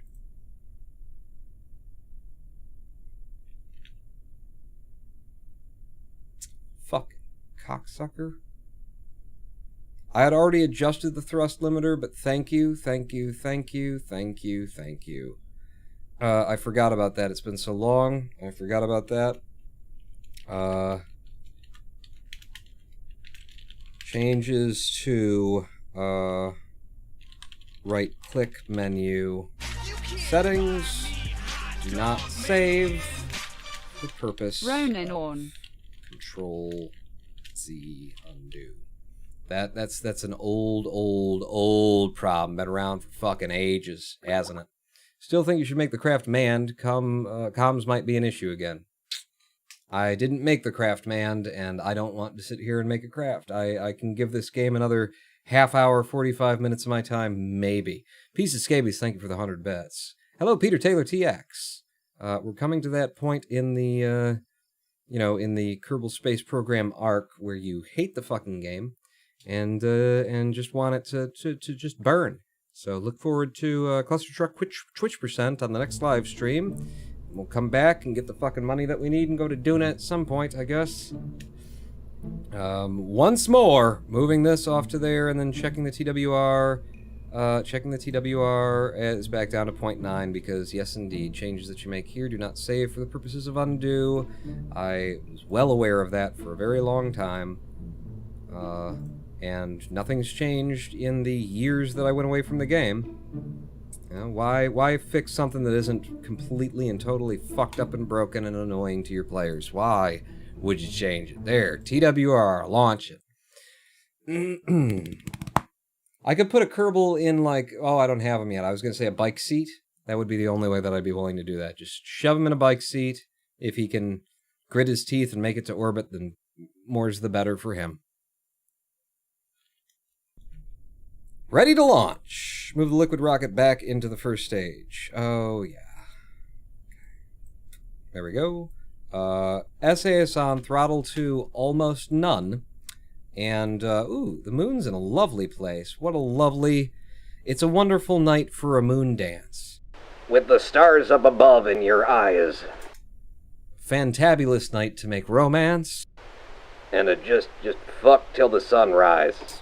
Those aren't the lyrics. It's not right. Give me a countdown. In 3, 2, 1, fire! Just enough to come off the pad. Oh, and the fucking hard drive just filled up. Well, I'm sure I don't need to watch this launch. We'll just delete something from here while we're gone. What do we got here? We got City Skylines, Clickyton. We can move that out of the... maybe I should watch the launch as it happens. You know what? I'll watch the launch while we're going up. What the hell? And I won't have a recording of this. That's fine. I didn't want this anyway. Atmospheric analysis. Unless we go into atmosphere at Eve. Yeah, go ahead. Can't do it at Stout. Cool. Thanks for letting me know about it. That's my mod, though. Yeah, I heard! Thank you. Now that I've clicked that I've heard, surely they will not keep trying to tell me about it. Because they know that I know about it. I know that I know about it. We all know that I know about it.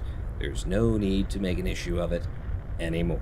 What we're doing right now is we want to watch carefully that our prograde and everything, that we don't start slipping down the ball too much. And if we do, then I want to give the engine more power before I try and, like, control the ship. It would be better to just give it a little bit more power so that it has more vectoring strength at the liquid fuel engine than it would be to try and actually grab onto the ship while it's still on the SRBs. It's very difficult to control at that point, but it looks like we're going to make it, even though we're doing 400 meters per second at 11 kilometers is what we're going to be doing here. Boom. It looks like we're fine on this ascent so far. I do need to turn down the ball, and I'm going to start before we're done. Fuck it. Get rid of them.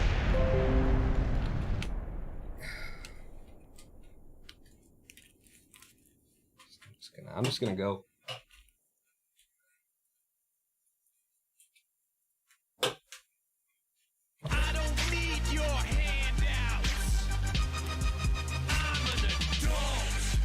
Disk space is low porn in case you didn't see the notification. P Pride 1000.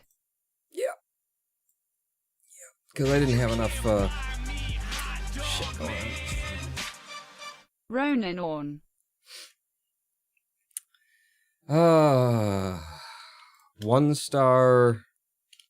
That's never getting turned into a YouTube thing. That's the only reason I was keeping it around. There's more disk space. Start the recording again. And, we are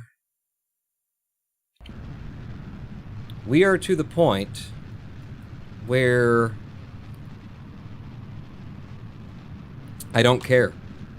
I don't even care where this F9 goes to. We might be back out at Duna. I don't fucking care. I can't be asked. Orbital moon relay. You've still got these missions to do, apparently. You got 1 mission to do, and we're at the node that we needed to burn at. Burn it. There you go. Killed that contract. Thank you. Can't delete the node, but you can do it from over here. Pawn, you've burnt out. I've burnt out. We finally got there. We got to the point where I just don't fucking give a shit. Quick saving and quick loading. I said it would, until I got to the point where I don't fucking give a shit anymore. That's what we do. We did it. Mooner, switch to you. Complete these 2 contracts. Take a break, fucking hell. I recognize this. Take a break. Yeah, we're done. We're done with Kerbal Space Program for a good minute. And then we'll come back and we'll do fucking Duna. And get it the fuck out of my fucking life. What are you complaining about? Nothing? Good. Shut the fuck up then. Surface sample from you. Thank you. Transmit. This is what we did last time. I'll just do it again. That launch never happened. You know you need a break. I actually just agreed with Jem. There we do. We cleared all them missions again for the same. Transmit or recover scientific data from... No, we haven't. Transmit the fucking data. So I can get the fuck out of here. Transmit the fucking data. There's data fucking transmitted. In your shitty fucking piece of shit, cocksucking, dick-licking, ball-eating motherfucking game that you spent 9 years developing. And I have a list of things that are wrong with it that looks like this. 9 years. 9 years of design. Work, everybody. Good work. Back to the drawing boards, I guess. On Play XCOM 2, that'll calm you down. I know what'll calm me down, and that's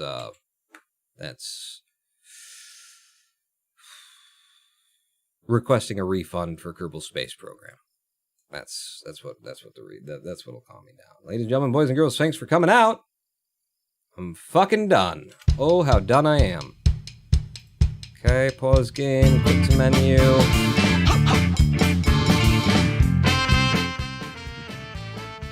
Add remove programs, uninstall. There we go. Nailed it. Fucking nailed it. We'll be back with Kerbal. It's a subscriber goal. We're gonna finish. We're gonna land Duna. I will build the smallest fucking ship that has nothing interesting to it whatsoever. I will throw it at Duna with one Kerbal on board. It will land, and then I will light this piece of shit on fire on my YouTube channel with a video that shows off the 52 plus, probably 80 with the subticks of what's wrong with the son of a bitch. Something like that. I'll burn this motherfucker down. Because you don't have to wait much longer for the second game. Yeah, I'm looking forward to it. One out.